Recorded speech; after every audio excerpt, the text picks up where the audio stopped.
these stickers off.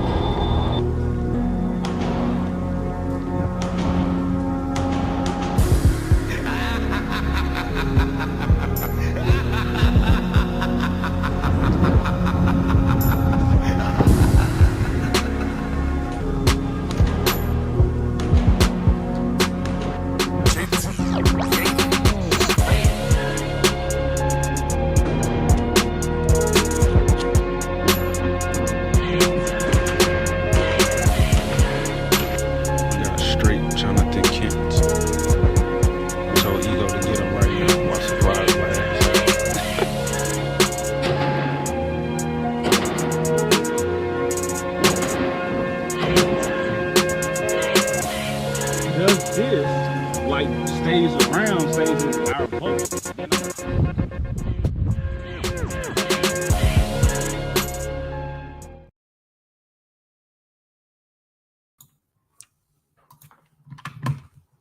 All right, what up, people? We live for another episode 45, actually, of the Heroes No Capes podcast. I am the Abomination. Oh, you didn't do the claps. It's not all that. Oh, you haven't even done, sir. You haven't even done your intro. Wow, sir. Not on the right foot. Hold on. Good. Nah, man, it's too late. It's too late. You had the opportunity. Y'all, I didn't even say your name yet. I'm the Abomination, known as. Oh, okay. You was gonna play it. Yes, no, sir. You said you was gonna load them up to the.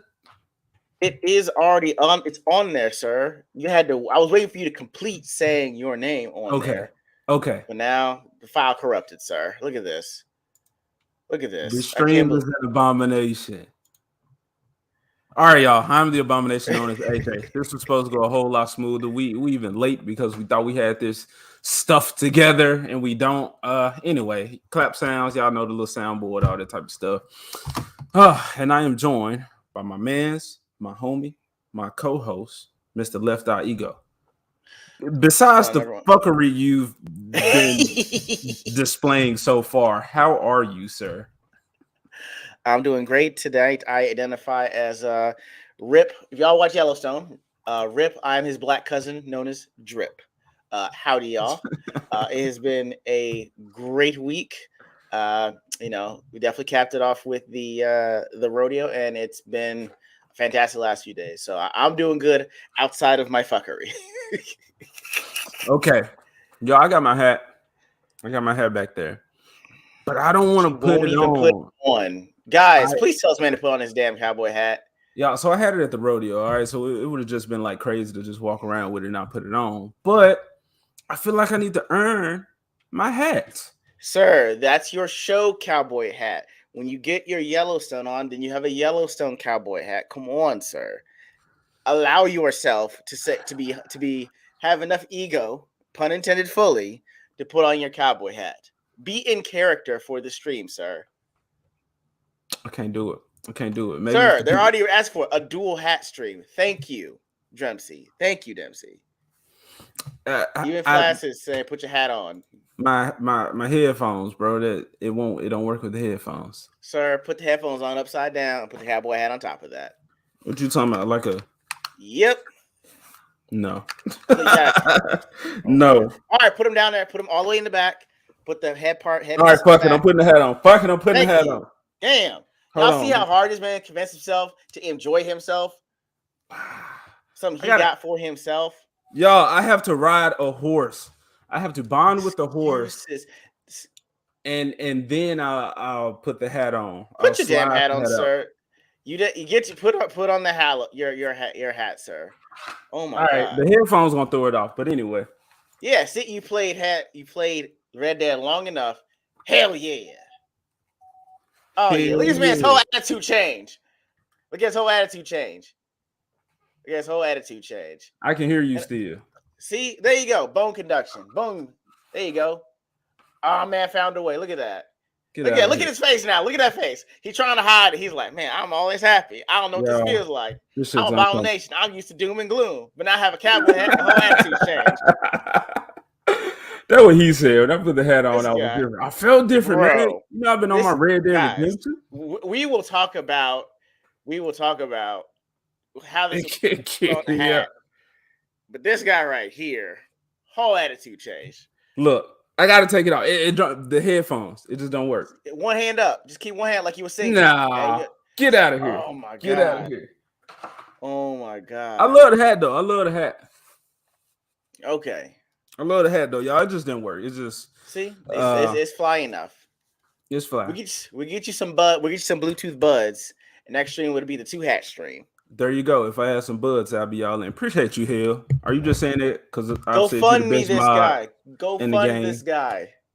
We need Oh, to don't go say fund me that. for Don't say that. Cash App, guys. You need to have this man go fund it so he can actually get some Bluetooth earbuds so he can wear his own cowboy hat, guys. I monetize myself. I deputize myself. Go right ahead, sir. All right. Y'all know us. We talk a whole lot. It's fun, but we're just two dudes screaming into the ether. All right, without you all being here. So let's address the chat. All right. Let's see who up in here. Let's see who's up in here with us on a Sunday night. I know we done flipped the script. Supposed to be doing Saturday morning. I hope I'm not stepping on anybody's toes with this stream. If so, hey, what I don't know won't hurt me. All right, so I'm not even gonna look and see who's streaming. Hey, we up in here. All right, grumpy old vaping gamer pre-stream algorithmic comment, bro. When I pulled up the stream, I was like, "Dang, these folks in here before we are." That shit felt good, man. It felt good. Oh yeah. So thank y'all. Dempsey Sunday night hype. Yes sir. Yes sir. What up, Dempsey? Jacob Ironside, AJ and Ego. Sup, y'all? What up, Mr. Jacob? What's up, sir?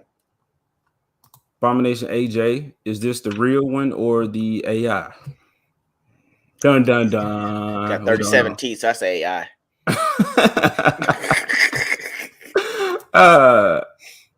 Dia, do it. Do it. All right, there you go. All right. Let's go. Hey. Wolf Guy Werewolf channel. What up, man? He says, yo. What's good, my werewolf homie? Not much, my supernatural homie, my vampire brother. Glad you're up in here, Nosferatu. He said 2 werewolves. I don't know what you meant by the 2 werewolves. Ego's not a werewolf. Oh, I mean the other one, dude. The other guy. You got a commented earlier. He's the other werewolf. Oh, Wolf Guy. Okay. Yeah. Oh yeah, he getting uncomfortable. Oh, Dia do is Gaelic for hello, basically. Dia do it. Oh, okay. We learned we get cultured up in here. Okay, a little bit. Says make the poll. Look, there ain't no flaccid around here. None of that gay ass energy coming through the stream. Nosferatu. Take your time. Appreciate you, Jacob. Boom shakalaka. What up, John? What up, John? It's one of my white daddies. This beat has me twerking. Oh yeah, for the intro. Keep doing it, man. Throw that undead butt around. Miss Cannoli Sasquatch. I'm working on your piece, ma'am. I'm working on it. Good evening, everyone. I said fire. Good evening. Dempsey laughing at the drip. Ego wants to be a cowboy. Cue up the Kid Rock. I'm a cowboy, baby. Oh yeah. I had a phase, man. Okay. I had a phase. Okay. Yeah, we're gonna talk about some of that when we go over the rodeo stuff. B.A. Turner. Also sign up for Vigilante's Creed on Indiegogo. B.A. Turner is another creative. I think I learned about him through John A. Douglas. Nice. So there you go. He says, "Hail, y'all. What up? Look at Ego appropriating my culture." Nosferatu telling on himself. It's appreciation, not appropriation. All right. Hat love. Ego gonna paint the town red, then paint the wife white. Hell yeah. Bang bang. Hell, Chad. What up, Cannoli? Hello, Urban Cowboy over here. Ego. Yup. That's him. Sir. Howdy, Ego. Y'all, wow. Let's go Yellowstone. I still gotta watch it. Guys, this man's slipping. I told him about Rip, and I was like, "Yo, you gotta watch this show, man." That's gonna be me when the people whose livestock dog I'm working with. Once they was like, "Hey, you know something about this horse? This horse be tripping." And y'all gonna know when it's him because this motherfucker come in a cowboy hat and a duster. I'm gonna be like what's that dude from Holes? The black dude with the white teacher. Like, do something about that horse. I can fix This that. guy. This guy. Oh yeah, I know what you're talking about. Yeah, Dule Hill. AJ plays Red Dead. He earned that hat, man. I'm gonna put a Exactly, feather over guys. there in that hat. Put the hat Exactly. on. Put that on. Give in to the dark side. Yeah, black hat, black hat, black hat energy. Y'all heard of Black Air Force energy? Yeah, black hat energy over here. Yeah, black cowboy hat with some black forces. That could be you, sir. All I'm hearing is excuses. Y'all shitting all over me, man. That hat though. Exactly. I played it, bro. It's the headphones. It's the headphones, man. I We're wanted to gonna have to keep it go on. fund this guy. Got to go fund the homie. Bond with these nuts.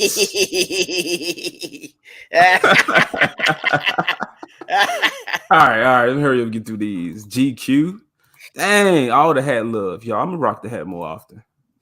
End your month in style, fellas. Hey, we got 2 more Right. days. 2 more days. White hat versus black hat. One of you is the villain of the story. And it's the dude with the white hat on. It usually is. Uh-huh. If it was Kingdom Hearts cowboy hat, he would make it work. Nosferatu, get out of here.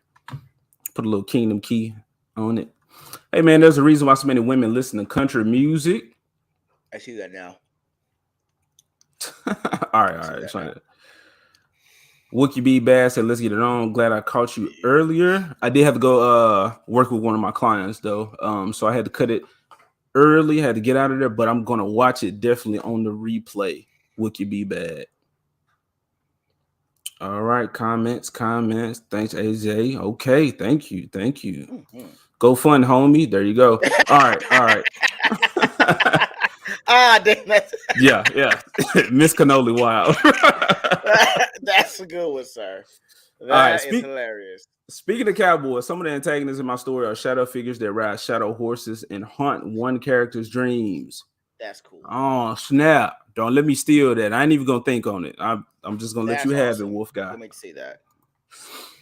All right, y'all. We got a couple of articles. Y'all know we on the pop culture. I think I said in that tweet, pop culture as well as bettering ourselves to become ungovernable or uncontrollable. There you go.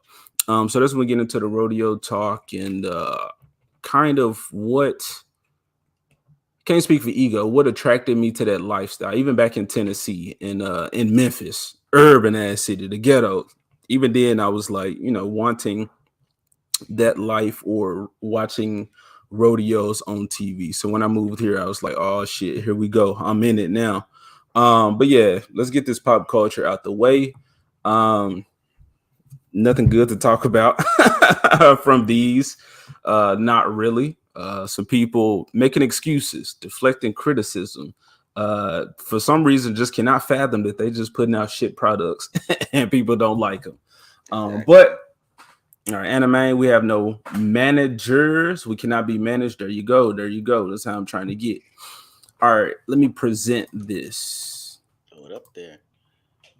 And I got no flow. Like I said, I'm just trying to no transitions, just trying to get this shit over with because we all know it's trash, okay? But they not, like I said, they not realizing why it's actually trash. There you go. My stream, y'all, was just acting weird. And shout out to Scott from Sporking News Podcast because he brought this to my attention. Big ups. Told you I live in the hood. There's some Mexicans outside with the loud ass music in the cars. I fucks with them though. So here we go. And it's coming from the playlist. This is my first time actually checking out this website or whatever. But they say Ant-Man 3 visual VFX workers allege Marvel put focus on Wakanda Forever and sacrifice Quantumania visuals. Now y'all know I don't like to read for too long. That's just kind of boring. Okay, so I'm gonna skim through this, let y'all get to the nitty gritty, the basis of it, the meat, some potatoes, not all that broth. I don't want to throw all that extra fluff at y'all. So let's get to it. Regardless of your thoughts on Marvel Studios' latest film, Ant-Man and the Wasp: Quantumania, there's no one who can deny that the film is VFX heavy. From the moment the main characters venture into the quantum realm, about 15 minutes into the film, there isn't a moment on screen that doesn't include some sort of VFX work. I mean, we're talking about a film that takes place in an alternate reality, so it makes sense. However, when you have such a VFX heavy film, you better hope the talented folks working on those visuals are given enough time and money to bring them to life in the best way possible. Unfortunately, according to some of the crew who spoke to Vulture recently, that wasn't always the case. All right. Now this is the excuse. This is the excuse. Ooh, they say Chadwick right here. I want to see what they talking about. Um, trying to skip through. Talking about okay, this is not everybody saying this. This is just a few people. All right. However, in light of recent VFX complaints of Marvel films and TV series, combined with the crappy working conditions shared by some of the people who did the visuals on our projects, it's worth noting what people have to say. So, with that preamble out of the way, it would appear that there is one thing mentioned by a couple of the anonymous VFX workers that seem to be a running theme with Marvel projects as of late: a ton of work and not enough time and resources to properly do it. Now, I will say that in that recent article or stream, I think I think we did it last week on Heroes and No Capes. Kevin Feige did admit that there Yeah. would be a change up in how much content that they're putting out. Yep. Not necessarily saying that these issues will be addressed, but yeah, I don't think that's because of we're overworking our VFX, or I don't think it's because of that. But so we will get. I'm not saying we is this shit ain't for me no more. They will be putting out less content and probably spread it out And more. spreading them out. Yeah. Yeah. All right. In the case of Ant-Man and the Wasp: Quantumania, it would appear that Marvel Studios took a number of the VFX crew available and had them focus on Black Panther: Wakanda Forever, which was released in November. Is this because Wakanda Forever was going to be a more important film, or just the first one to be released? We don't know. Now, what I did say on Sporking show, I think it was yesterday, um, Ant-Man was supposed to come out after Wakanda Forever. No. Wakanda Forever was supposed to come out after Ant-Man. Ant-Man was supposed to be the Oh. last film to introduce the whole multiverse aspects and whatnot. So I think the reason for that was it was Chadwick Boseman. Y'all know this man died, and I did the video on that. Nate Moore said there was a reaction to it that they wanted to capitalize off of. He didn't say capitalize off of. He said we wanted to use that reaction or let it fuel the movie, the reception to the movie. And behind all his little fluffy words, what he was saying was people were wanting to go watch that movie because they felt that they were supporting Chadwick or paying tribute to Chadwick Boseman. So I think that's why the whole little switch, the little shook up, the shake up happened. Disgusting, yes, but these people are the true evil ones as far as I'm concerned. In terms of priority, Wakanda Forever was definitely at the top of the list, said one anonymous VFX crew member.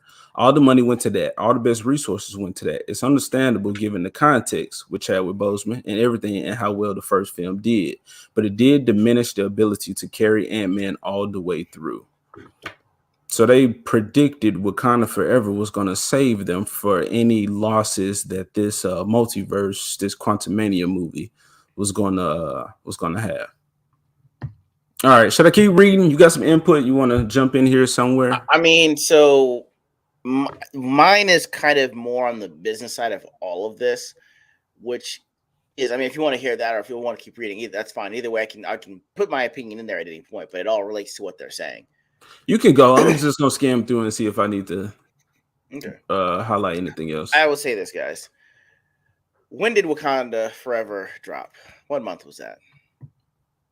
Hispanic Heritage Month. No, well, it was November. I think was the original date, right? It dropped November 11th, right? Mm-hmm. So that's the fourth quarter in business, which means you have to close out at least that last quarter or your year on a strong note. Meaning that if you had to, if Ant-Man was supposed to be first and they pushed it out, well, then the focus and your resources would have to go to Black Panther: Wakanda Forever to make for whatever Phase 4 losses that you had. So at least the quarter at the end looks strong. Therefore, hey, we ended the year on a good note, right? So once they changed that, whatever movie was going to be last in the quarter, business wise, was going to wind up getting the lion's share of the budget, VFX wise, right? It's easier to explain ending the year on a very high note, and it's very easy to explain away. Oh, Ant-Man, it was the first movie of Phase 5. We got more movies coming out in 2023 to make up for that loss. Because I understand that Cocaine Bear outdid Ant-Man and the Wasp Quantumania this weekend. It's like a 69 to 70% drop in box office over 1 week, which is huge, right? Excuse me. The other thing is this. I work in corporate, right? And so you learn certain things like depending on what a job you have, it's at will employment, right? Which means you can get let go at any point, right? It Mm-hmm. also means you can quit at any point too. So imagine these starving artists going from commissioned work to being brought in at the corporate level, right?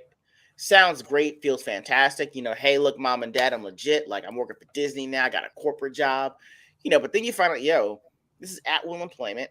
I can let you go at any time. And you know what? I can technically say that you were freelance to begin with. So if your reputation is online and you're only as good as your last VFX film that you worked on, you need to let people know, hey yo, this VFX is terrible, not because of me, but because they restricted my budgets. Get what I'm saying? Like if like the company that I work for, we've got quite a few clinics, right? There is a budget for our territory, and then there's a budget for my clinic, right? If I meet my budget, I'm good. Like I did what I was supposed to do. But if I keep getting sent to other clinics and I have to cover them, but I still have to maintain the budget for my own clinic, and I don't hit budget from my clinic, well, then I need to explain why. You know what I'm saying? Because the results are going to say, well, hey, you were supposed to your budget was this, but you made half of that. Why? And you got to get out and ahead of something like that because it's going to affect your next employed position. I know I went really technical and work related, but for me, that's a money thing and it makes sense. Plus, in corporate, you always want to blame like another department because it makes it look like less of the blame is on you. Mm-hmm.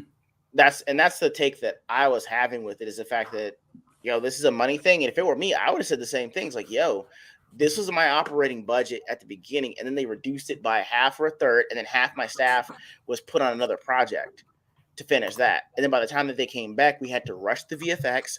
They reduced our budget, and we're having to do and if you have to do reshoots on top of that, you might have to redo the whole VFX to begin with for that scene, which could cost you a lot of money. So it's not surprising to me, but it's more of like I'm a business and blame game perspective instead of just saying, oh, well, it was just because of Black Panther. It's like, hey, you wanted to close out the quarter strong, and you might have make the year look better than it was. So technically, Ant-Man was a sacrificial lamb in this regard. Yeah. All right. Well, my response to that, or what I was saying, was I think it was, pretty shitty that you blame Wakanda Forever on that because that shows a lack of, I would say, leadership, and you can't, I guess, manage your resources and allot the necessary people or time to a project that you need, as well as that need or whatever to push all of these movies out and all of these shows out. Yeah, you're stretching people thin.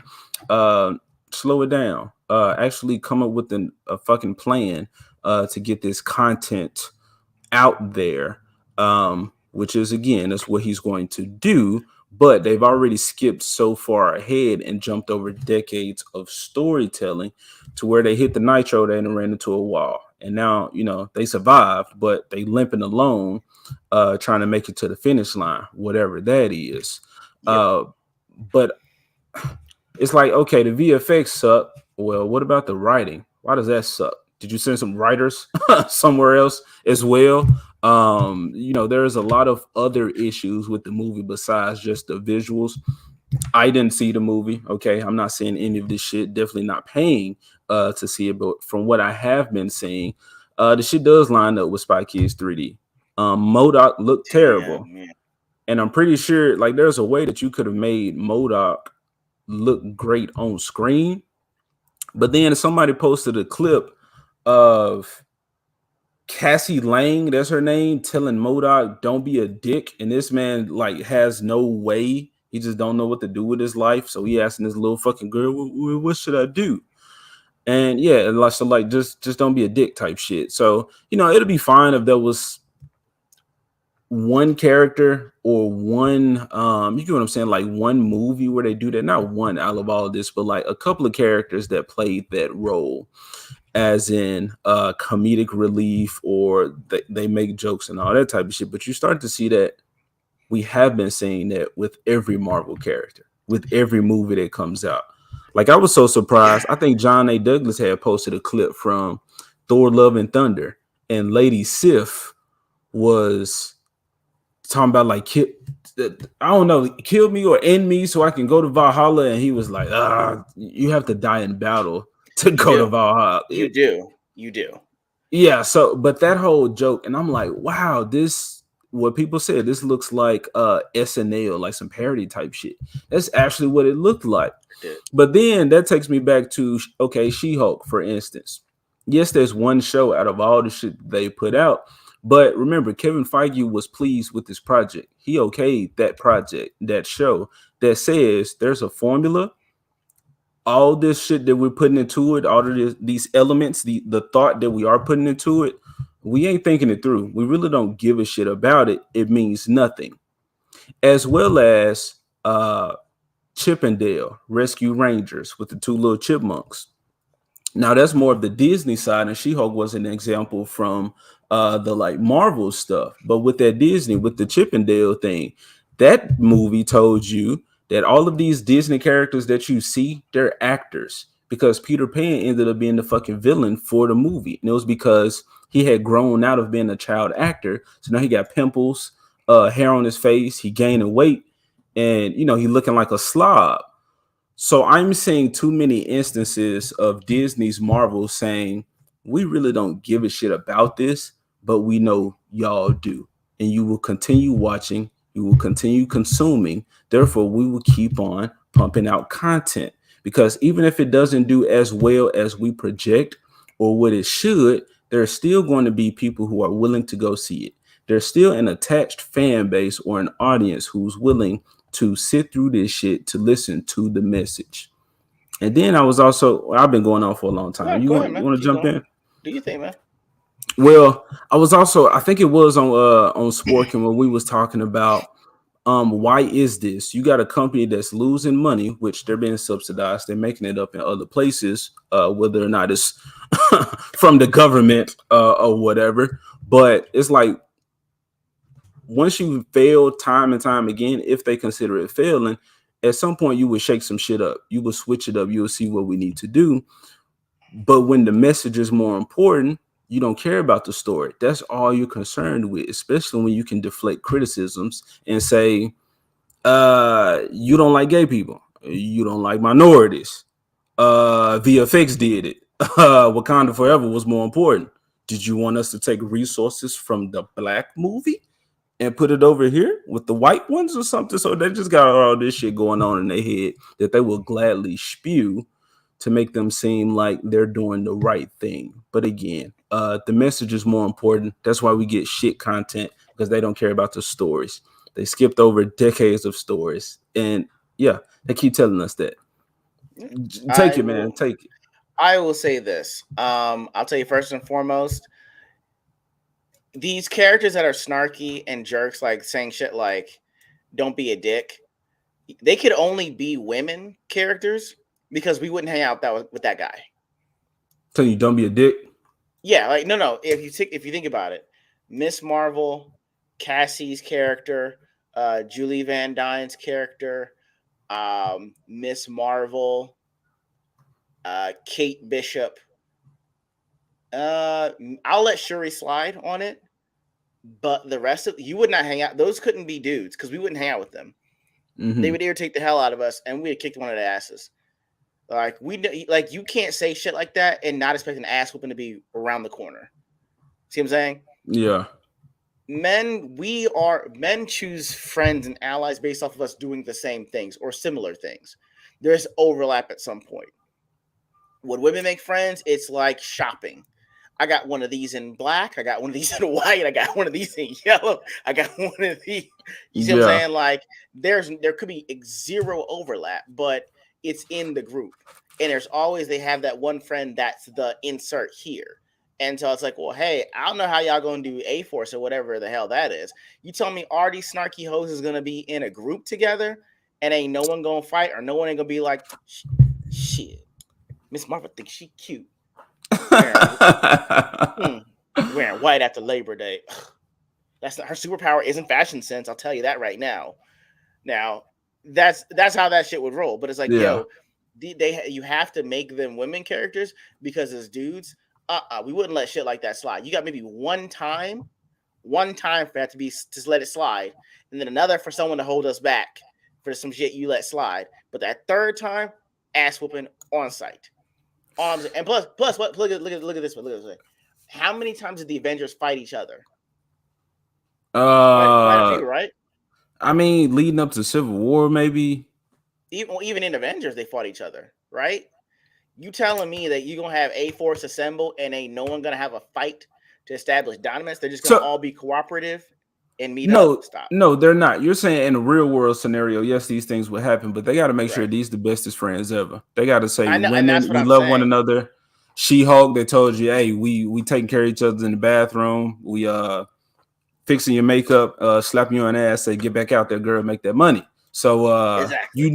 they're not going to give you an honest Exactly. depiction of what a female group Oh, would that's all. look But like. and that's what I'm saying is the fact that because of how men and women choose their friends, this movie is going to be completely unrealistic.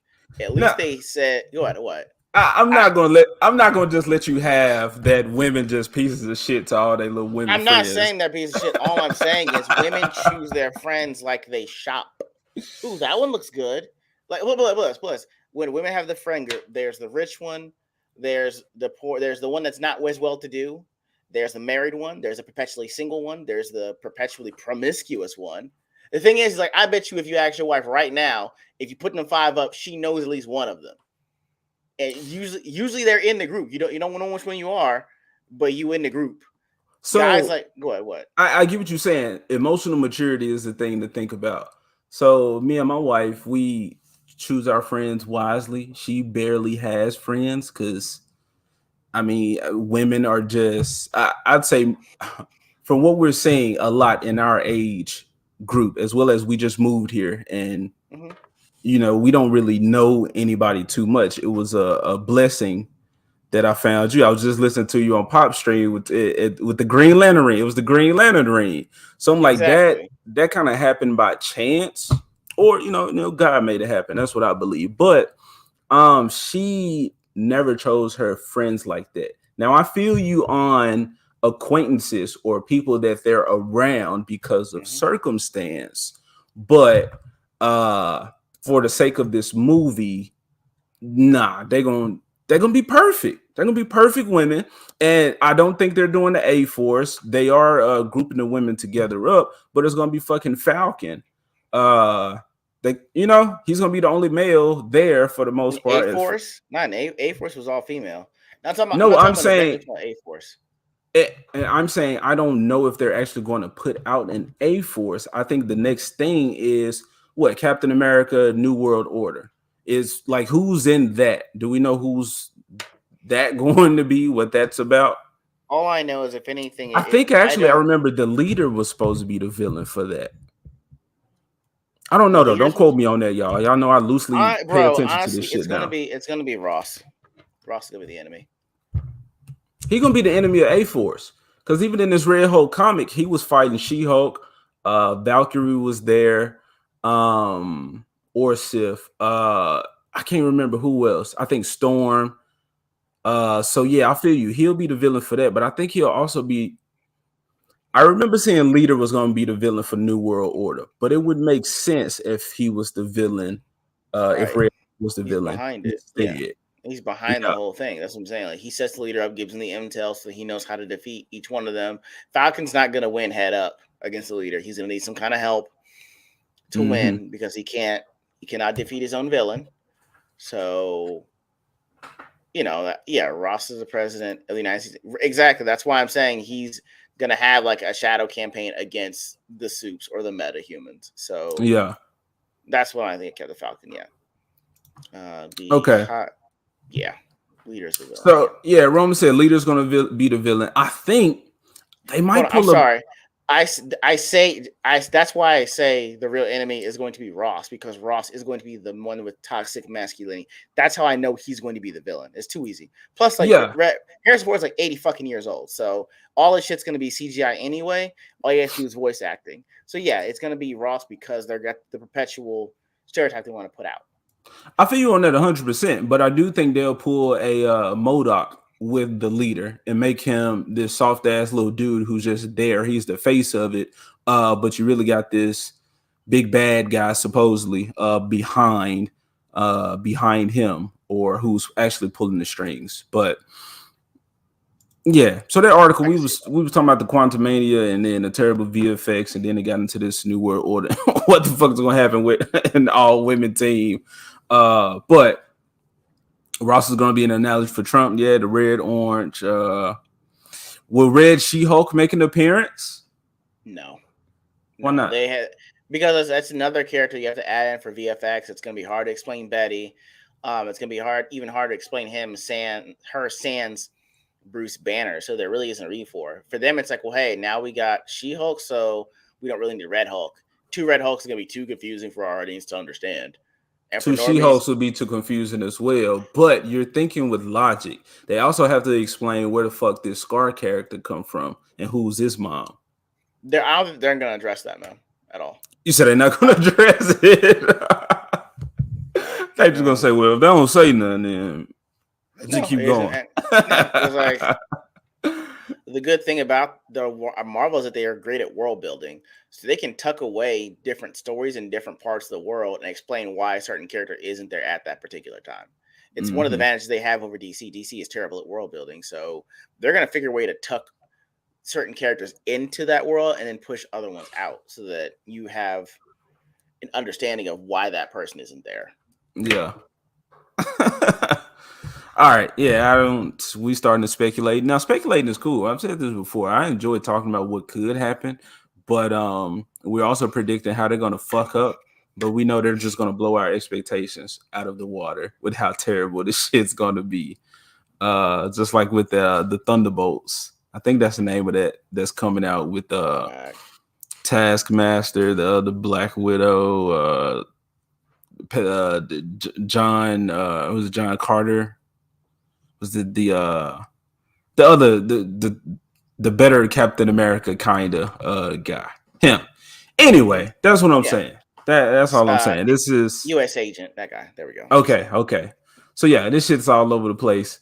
And they're gonna come out with more excuses. Well, this looks terrible because we put more energy into this and get you excited to go see that one because hey, that's where we allotted all of our money.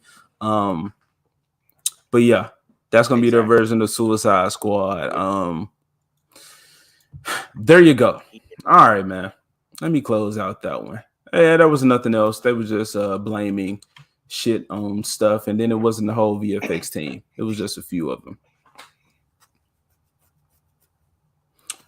All right, the next one is, which is crazy because, like I said earlier, shifting more blame as to why this shit is terrible, as opposed to we just put out a garbage product.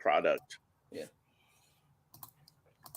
And this is from Bounding into Comics, and I got to be on the stream with John F. Trent. Those dudes, they all over the place. It was a whole lot of energy coming out of this stream. But yeah, it was fun. But yeah, I got to meet the mind behind the article. Am I pulling it up? No. Not yet. There y'all go. Well, Wolf Guy said John Walker was the only character I liked in Falcon and the Winter Soldier. He carried the show. Yeah. Bucky should have been White Wolf. I will keep saying that. I want to see that goddamn character so bad. We wouldn't have got the entire group of them. I forgot their names, but to see him, M'Baku, and Shuri hold down Wakanda while Black Panther was off in the multiverse doing some shit, joining the Illuminati, or at least telling them maybe that's where they actually voted on where to send the Hulk off and whatnot. Should we send him to the planet? Like that would have been a dope ass story to see. Awesome story. But anyway. Um, so I'm pulling this up. All right. Do you want to read this? Can you control it, or do you have to pull it up I'd have to pull yours? it up. Yet it's like we're gonna have to read along. So I'll Yeah. read. People tired All of right, hearing my so voice. that's fine. All right, so we got Bounty in the Comics. Top Pixar. Oh, let's read it here. Top Pixar executive Pete Docter blames moviegoers for Lightyear's box office bomb. All right, so Pixar Chief Operating Officer Pete Docter recently put the blame on moviegoers, or in this case, people who didn't go see Lightyear for the film's box office disaster. All right, scrolling down. Lightyear only grossed 118.3 million at the box office and 100 million.4 internationally for a global gross of $218.7 million. The film's reported production budget was over $200 million, meaning the film was a financial disaster for Pixar and the Walt Disney Company. All right. Speaking with The Wrap, Doctor explained why he and Pixar believed the film performed terribly at the box office. He said, "We've done a lot of soul searching about that because we all love the movie. We love the characters and the premise. I think probably what we've ended on in terms of what went wrong is that we asked too much of the audience." God damn. Wow. They think Doctor y'all elaborate. Go ahead. retarded. Wow. Doctor elaborated. When they hear Buzz, they're like, "Great, where's Mr. Potato Head and Woody and Rex?" And then we drop them into the science fiction film that they're like, "What? Wow, really? You know what's Yo, funny about that though? yeah, When I was watching Grizzy's video, when people were defending Quantumania, and they were saying because it's so sci-fi heavy, uh, that that could be reason why people were kind of turned off to it. And that doesn't make sense because besides Thor and Doctor Strange, everybody's a fucking product of science fiction in the MCU. So are I'm not saying people are that retarded that they don't realize they've been watching science fiction this entire time. Well, that video kind of proves that they are retarded, but we're the pe- not. the people that would have questioned where's Buzz, Mr. Potato Head, would have been children, and every child that would have seen Toy Story is relatively our age now, if not older. We're Yeah, old enough to understand that. Oh wow, this is the story behind the toy. Cool. What's the story? What you got? Oh, that sounds terrible. Oh, well, that's yeah. because you weren't smart enough to know that it wasn't Mr. Potato Head and Woody and Rex weren't in it. Like, no, motherfucker, you wrote a terrible movie, and none of the actual actions provided by Buzz are actually Buzz Lightyear, or at least the toy, the idealized version of Buzz Lightyear. It wouldn't help with the fact that we already saw the TV cartoon show, which actually reinforced the I guess the values and the core of Buzz's being. Yeah. So no, you messed up. You came in thinking you knew how to make a movie about someone, and had it been anything else, had you called it anything else, it probably wouldn't have been that bad. Actually, you could have cut half of your budget in half by not having to get Chris Evans to voice his character. You didn't, and you would have saved a lot more if you didn't call this Lightyear. You could have called this space journey. That's it. It still would have been terrible though because No, I would immediately. I will tell you why, because the things that you were telling me about him going in time, coming and back, and people getting older and older and older. Excuse me, Pixar. I don't know if it's Pixar that did that with Up. Like, you can tell a whole journey without actually saying any words, and that's one of the actual things that they do really well at. So if you But just that told me was that was a good, but that was a montage, and they even said in one of those videos, the director said that they have a montage similar to Up, or it's going to make people feel those emotions like Up did. right? But But you called it Lightyear, and that's the problem. Is that, well, I mean, mm, that's not really Lightyear though. And you've seen more of the cartoon than I have, so it's like there's no way to explain, to have all this information, the source material on who he is, have the cartoon as sort of a basis for the continuing, I guess, proclivities that he has, and then you go ahead and make this movie and you trying to smash them together. And if I'm like, well, he wasn't like that in Toy Story 1 or 2, and he wasn't yeah, like that in the cartoon, well, that's not Buzz Lightyear. You could have said that's anything else. It could have been about friendship and learning to be cooperative and being tied down a notch. And then you could say, hey, look, it's loosely inspired off of Lightyear. like, hey, but I know it's not Lightyear because he's got his own story. This will be our story about, and a person that chooses the mission over the family and friends that he would normally have, but he comes to rely on them because he needs help being out in space. And our movie is supposed to be teaching young people, like, hey, look, you can have your goals, but what are your goals if you don't have someone to share them with? That's really simple, and I think you get a lot of people behind that. You could up your budget. I mean, you up your. I know, again, I'm thinking with common sense. You are, I but also remember, Strange Worlds came out uh kind of after Buzz Lightyear, and it was the same shit. It was more creative than Lightyear was, fair. but it was a big ass group of just brown people. And yeah, it sounds racist or weird for anybody just coming in. It's like, well, what's wrong with a group of brown people? But I'm saying I in a story fucking knew. like, I'm sorry. I fucking knew that guy was familiar. Damn it, John Douglas. I knew he was familiar. That's a goddamn shame. I'm about to talk about that later. I'm sorry, guys. I'm okay, sorry. I'm okay. sorry. I'm sorry. I'm irritated and I'm on 11 right now because of that. It's bullshit. So Okay. so Strange World lacked, from to my knowledge, lacked adventure. It was more creative than Lightyear, but it still lacked a lot of creativity. As well as, Disney doesn't have actual villains anymore, which make for a compelling story, which we're not seeing. But Lightyear, it lacked. You look at that compared to Lightyear of Star Command. Again, I say this is basically their animated Guardians of the Galaxy. So you could have had all these different colorful aliens, these different species, which kids would have been they would have wanted those toys. And that's why these people didn't make all these brown character toys, because kids, they don't want just regular people. Buzz Lightyear was cool. He was iconic because people knew of him, but don't nobody give a fuck about all these other ones. But if you put a blue girl on the screen, you put a big red dude, Booster on the screen, a cool little robot, there's Star Wars energy as well. And then I think you should have gave him a fucking alien animal to go with it as well, because those work.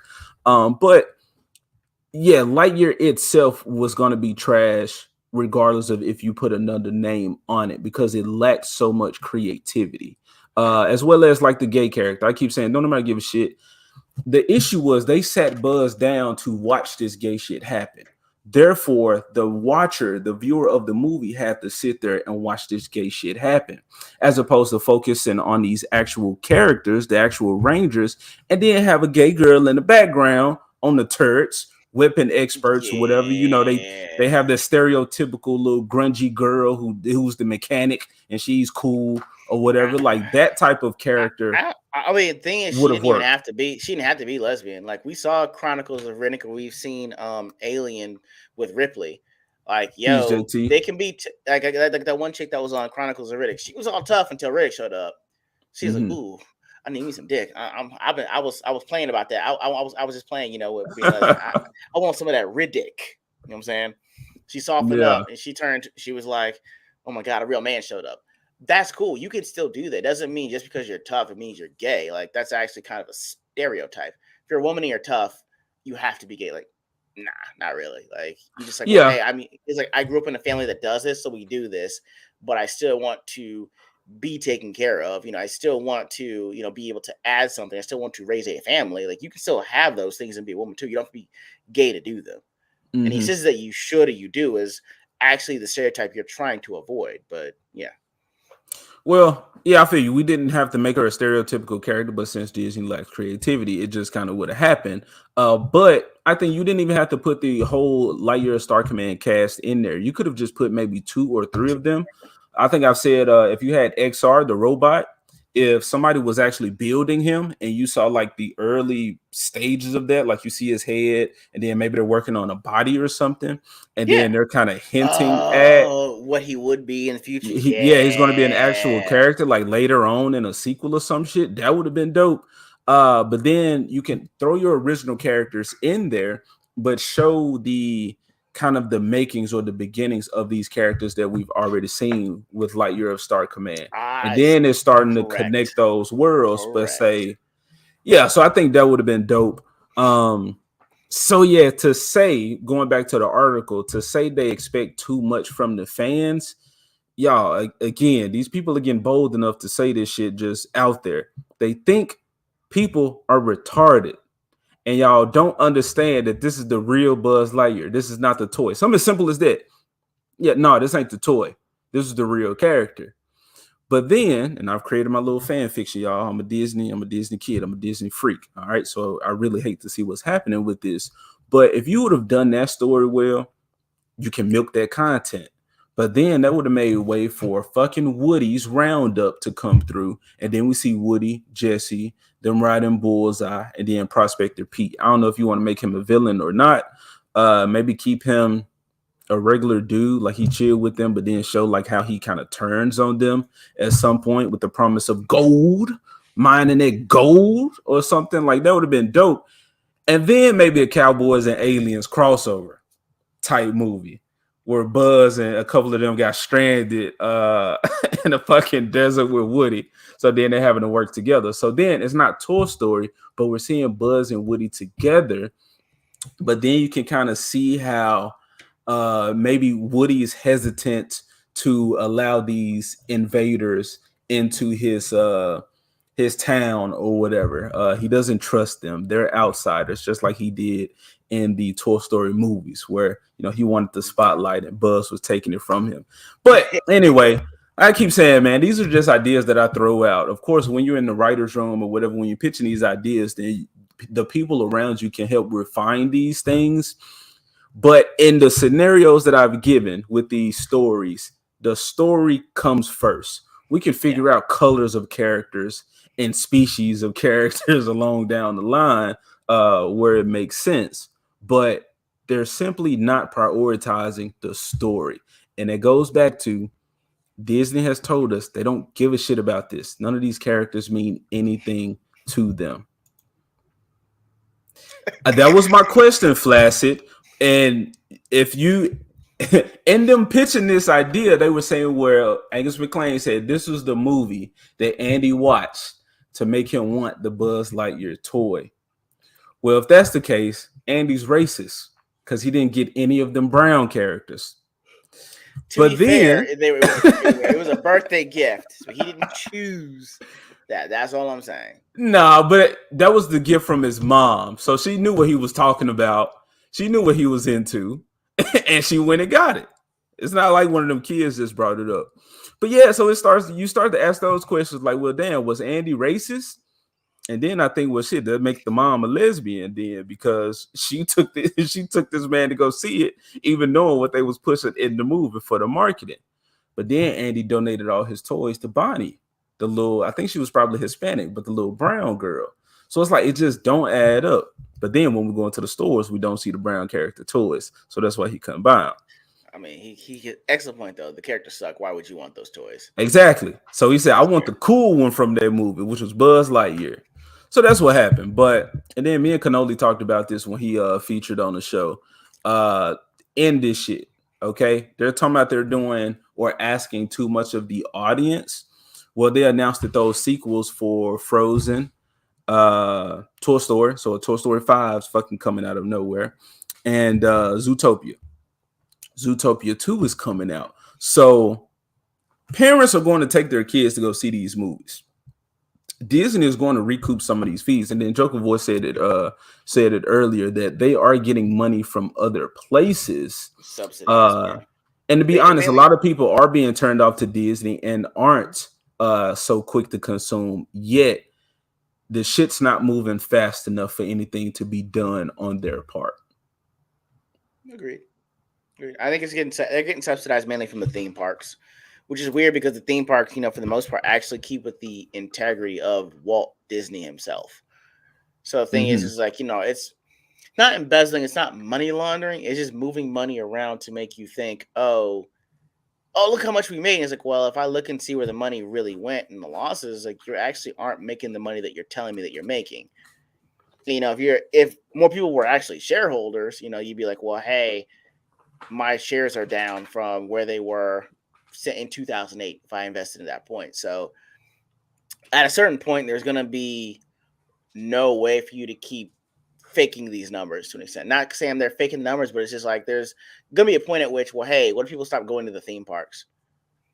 Do you know what I'm saying? Mm-hmm. Or what if the movies that you have are going to be diminishing returns.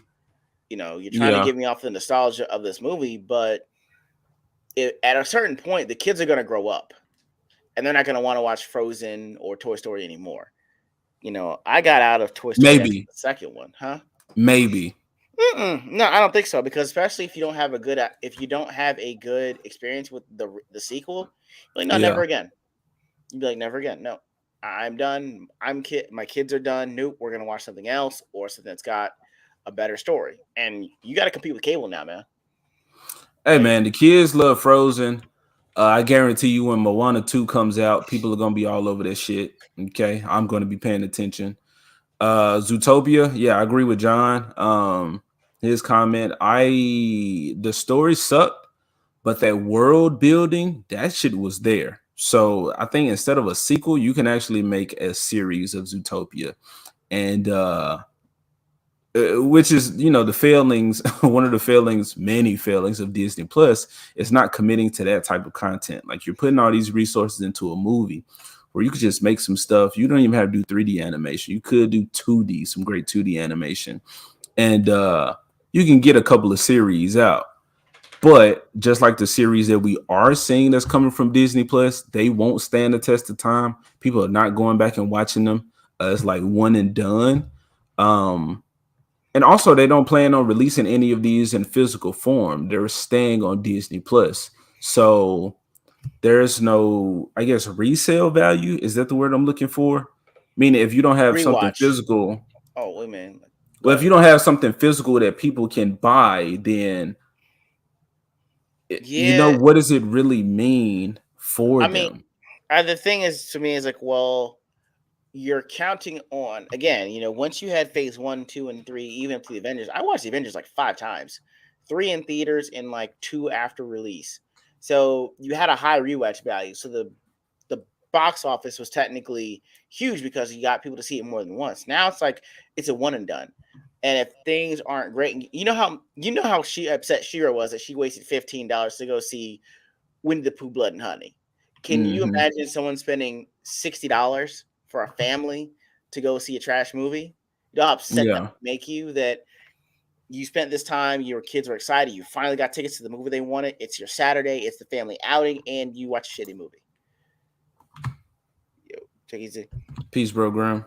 So, and for me, it's like, well, hey, again, you're gonna have to be competing with cable TV. The fact that you've got more creatives that are out there that can make what you want, and I think what they're going to wind up doing and say that they came up with the plan is they're going to copy WB and license out their IPs to third parties, like the ones they don't know what to do with. They're just going to license them out Yeah, like to Netflix or Hulu or whomever for their net adaptation, and then recoup the money from that. So I think that's the only way that they're gonna have to stay relevant at a certain point because you can't keep losing this amount of money and it go well for you. You know. I think I recall Joker Voice saying that they'll have to rent That's what I'm out. getting for. Yeah, the IPs. Yeah, yeah, they have to rent those out to like other streaming services. Um, well, Disney Plus, they dropped the ball with that. They're dropping the ball with all these franchises because they have attached fan bases. For the most part, again, people are failing off. But again, going back to the Disney stuff, who is the leader in all this, the Mickey Mouse devil or whatever. If you would have told me that House of Mouse is coming out, bro, on Disney Plus, and then it's like a Looney Tunes back in action or Space Jam or Who Killed Roger Rabbit, Who Framed Roger Rabbit, like a hybrid of live action and cartoon, Yeah. I would have been all over that series, the House of Mouse. And then they had like Mickey's House of Villains, like these little special things that happened, like the villains was taking over. That's some cool shit, and it's milking your content or a place where you can show your older stuff and put a minimal amount of effort into newer elements, because you would just have CGI Mickey on stage, and you'll have some humans in the crowd as along with your Right. Disney characters, and then they'll be showing like Disney sing-alongs, songs, old cartoons, little clips and whatnot. What you saying, man? No, I was gonna say that you don't even have to do all that. Like I would watch Disney at around 10 or 10:30 o'clock on Sundays. They did Vault Disney, and they would go into the vault, and you'd be like, "Oh shit, Zorro's on," and it would be the Mm-hmm. Zorro from 1950s. And I could actually get my dad to watch that. Like he told me a funny story. Papa Ego was telling me about how his youngest brother was so into Zorro, he just run around the house putting with a black crayon, putting Z's all over the house. It was hilarious to Yeah. hear that, but it's like, well, hey, kids, if you want to trick your parents and let you stay up longer, show them an episode of something that they used to watch that they actually liked. Like, yo, do you know how much money you could make right now if you really did the oh, it's not House of Mouse, but it was the Mickey Mouse crew where you had Justin Timberlake, Britney Spears, Christina Aguilera, Jessica Simpson. Like they were all on there at one point. So I think that show was them. before my time. I know what you're talking No, about, though. don't do that. Don't be that guy. No, don't. Oh, I'm an I, old timer now. Is there great? I There's Great Hunter on my cowboy hat. Wow, maybe sir. that's probably why you got the hat on because you saw some new ones How pop up. ageist of you, sir. How ageist. Yeah, They were kids on that shit, so they were, but that's why it's such a small community because they all knew each other before they were stars. yeah. Yeah, Mickey Mouse Club, yeah. So yeah, Mickey Mouse Club. Throw on the Mickey Mouse Club and say like, hey yo, them, we did that. You could be the next one, but we did that. And we're going to show you how we did that. We're going to show you all these old episodes. We're going to release them from the vault. Not even necessarily putting out new content, but hey, look, guess what we're doing next year? New Mickey Mouse Club. We're going to go. We're going to go. Huh? You know, I don't mean to interrupt you, but you let me have it, Go so ahead, man. I'm taking it. But you remember the '90s when it was just black as shit, especially on like Nickelodeon. So you had like all that Kenan and Kel, even Disney. You had like that was the height of Black Renaissance in entertainment. If Disney came out and did some shit like that, I wouldn't trust it. I wouldn't trust it. No, I wouldn't trust it. But I'm saying hypothetically, if this company was still pure magical, whatever, and they pulled something like that, if they actually got cultural, and not just threw a character in like fucking Reba or King Valkyrie or some shit. But they did that though. I'm telling you. Did you ever see Up and Away? Of course not, right? I'm sure I did. Robert Let me Townsend, look it up. Up and Away was a black family in middle suburbia. They had 3 kids. Dad was Bronze Falcon, and the mom was, I forget her name, her superhero name. But yes, I've seen this. Yes. Scott was the middle child that did not have any powers. So the thing is, if your family is defined by the powers that they have, who are you if you don't have them? And that's the story that they couldn't even do with High School High with Kurt Russell because their son had to have powers. Actually, Up and Away is a better telling of that story because, hey, you have a tremendous legacy to live up to. It turns out that you don't have any powers, so there's no legacy to live up to, but there's also no responsibilities, and now it throws you into a tailspin of who am I? You know what I'm saying? Yeah. Which is perfect to explain for puberty. It's a great movie. The thing is, you did it with an all-black cast, and Robert Townsend is the GOAT when it comes to writing for us. So you can do it, and you've done it before. So I wouldn't trust anything that you made all black. Actually, if Nickelodeon came out with the show All That, they would just call it All Black. So that was the problem that I would have. Oh yeah, good luck on that one, man. Peace, Copa. Good luck. Yeah, Elizabeth Banks ruins everything. this man was going to see it. Man, you going to see it? Hell no. I was gonna go see it until I heard Elizabeth Banks was directing it. I was like, no, get the fuck out of here. I'm out. Nope. Y'all, he watched Winnie the Pooh Blood Honey. I would rather watch Winnie the Pooh Blood and Honey than Cocaine Bear with Elizabeth Banks directing it. And I heard that there's a sequel. So if she's not directing the sequel, I'll go see that. If that happens, the original Cocaine Bear never happened to me. That's all. So I was really excited for it, but the minute I heard she was the director, I said, "Oh no," because I know it's going to happen. The minute it doesn't fare well in any capacity, she's going to either blame men or say men this, men that. But I'm like, nah, I'm out. I refuse to do that. Where's I'm not gonna get bamboozled. Where's a sequel coming from for Cocaine Bear? Shit, I don't know.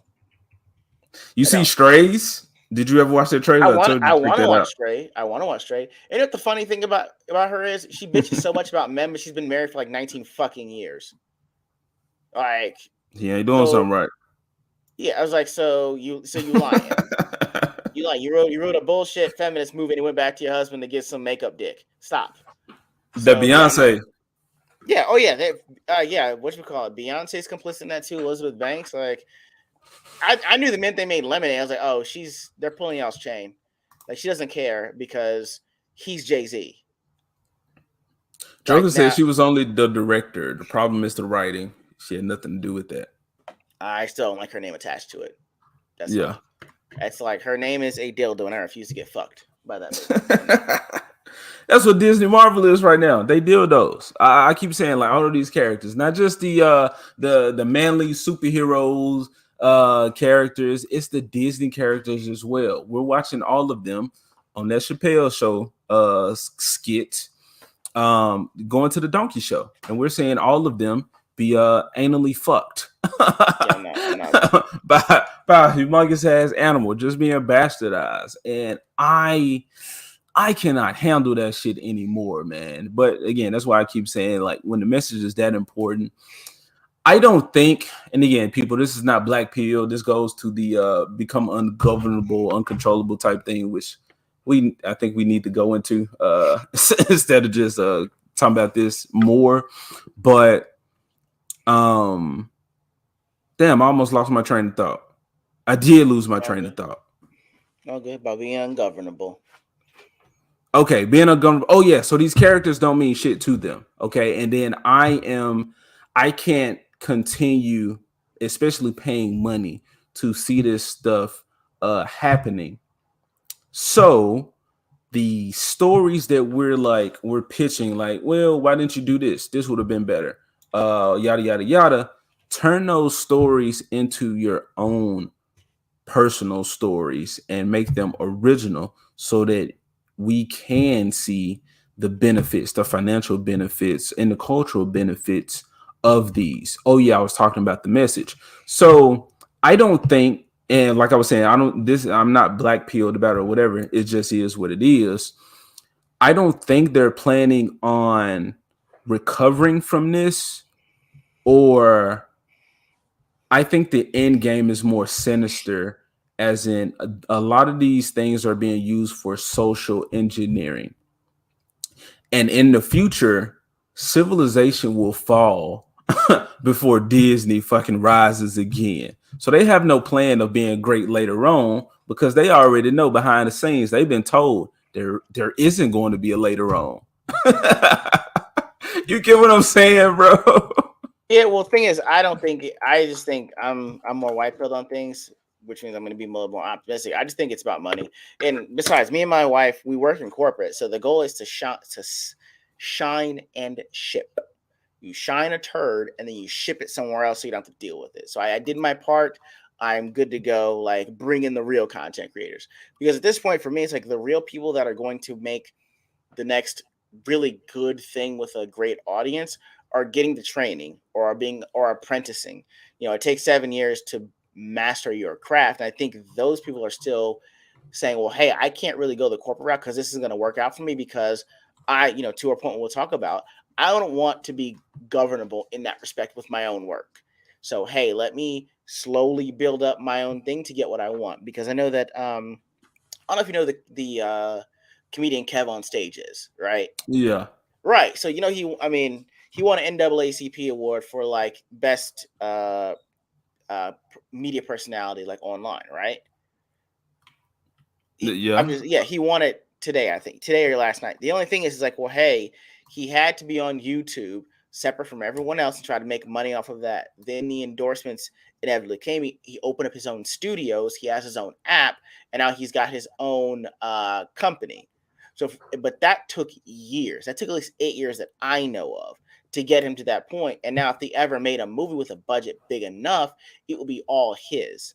So I think what we're seeing is a lot of people taking a U-turn quite early and saying, you know what, it's not worth what they're going through. It's not worth my work being ripped apart and then deconstructed, never to be put back again. So I need to find alternative routes. Maybe that means I have to work an additional job or two that has nothing to do with my field so I can get enough money to put into my project. Then I have to find a producer that has like my values that I have to actually put this thing out.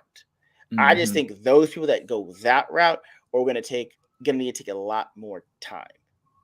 And I think that's the, and plus otherwise it's money for these other people. If you've ever heard of or read The Burden of Bad Ideas, this is what happens when companies have a lot of money and have to make sure a certain percentage goes to X or Y cause. So they choose whatever is a popular cause, and they bring on the director that represents that cause to get that message out there that they can say, hey, look, we invested X amount into this business. I know that Shiro was telling me, like, if you have a business and you're either a woman or a minority, you can actually get a lot more contracts, because certain businesses are set up to where a certain amount of their budget has to go to those kind of businesses that are run by minorities or women. So I just think it's a money thing, so that you don't get blamed for anything. So at no point that I say people can't like create and do things. I don't know how long this process is that they're going through to get us to be all weak pieces of shit. Not pieces of shit. That's a good thing right now. To be weak, no accountability, no self-sustainability, no original thoughts, all that. I don't know how long this process is actually going to take. So I do think in the meantime, yes, people are going to come out and they're going to create, and they might see some success. That is going to happen. But as far as everything that's corporate and mainstream, it seemed like it's been infiltrated, kind of like, with Marvel trying to do Secret Wars about some scrolls, when that's actually what's happening. We got a bunch of scrolls everywhere who have taken over these franchises in these different areas, because we thought it was entertainment, but it's everywhere. Like with the people saying that victimhood, that victim mentality. You got the lady saying that it with the Proud Family, but then you had these women saying marine biology was racist because it's run by white men. Like, how many areas are being are people saying this is just run over by white men or taken over by white men? So it's like, we got to get these people out of there or whatever, all that type of shit. Well, the thing is, you have to let them do what they're going to do. You don't have to necessarily help someone's demise if they've already put the noose around their own neck. You see what I'm saying? Well, Disney and the mainstream have a thick ass neck because they're not dying. It's taking a long ass time for them to die. No, they're walking towards the edge of the gallows, and it's going to be Okay. quick. That's what I'm saying. It's just they're walking a while, but that edge of the gallows is closer than they think. And at some point, they're going to go overboard, and they're going to hang for it, figuratively speaking. Yeah. Because at that point, you're losing out on the actual smart and people that can actually write stories. Like, all you need to do now is just get one thing on Netflix, and that's it for you. Like, the guy that was Short Round in Indiana Jones wrote Everything Everywhere at Once. You know what I mean? Like, to me, I'd watch him in an Indiana Jones spinoff, like The Adventures of Short Round. Oh shit, I'm in there. I'm in. You never saw Indiana Jones like that, but anyway. No. But the thing is like, well, hey, they have these actual talented people that they're letting go by the wayside, and are only basing people that don't have near the experience, but all of the willing to suck a corporate cop to get where they need to be. I know Indiana Jones got a hat like me. Oh, but okay, sorry, not exactly. Are you gonna put it on, sir? No, I got the headphones on. Oh God. If you want me to just hop up off the stream and just get into the chat, and then you just run everything, then for sure, I'll rock my hat. Oh my God. Well, I got to sit on the stream because people want to see it. I'll just sit on the stream. I don't say anything. Okay. No, this guy. Anyway, I mean, we've done enough bitching, y'all. I mean, yeah.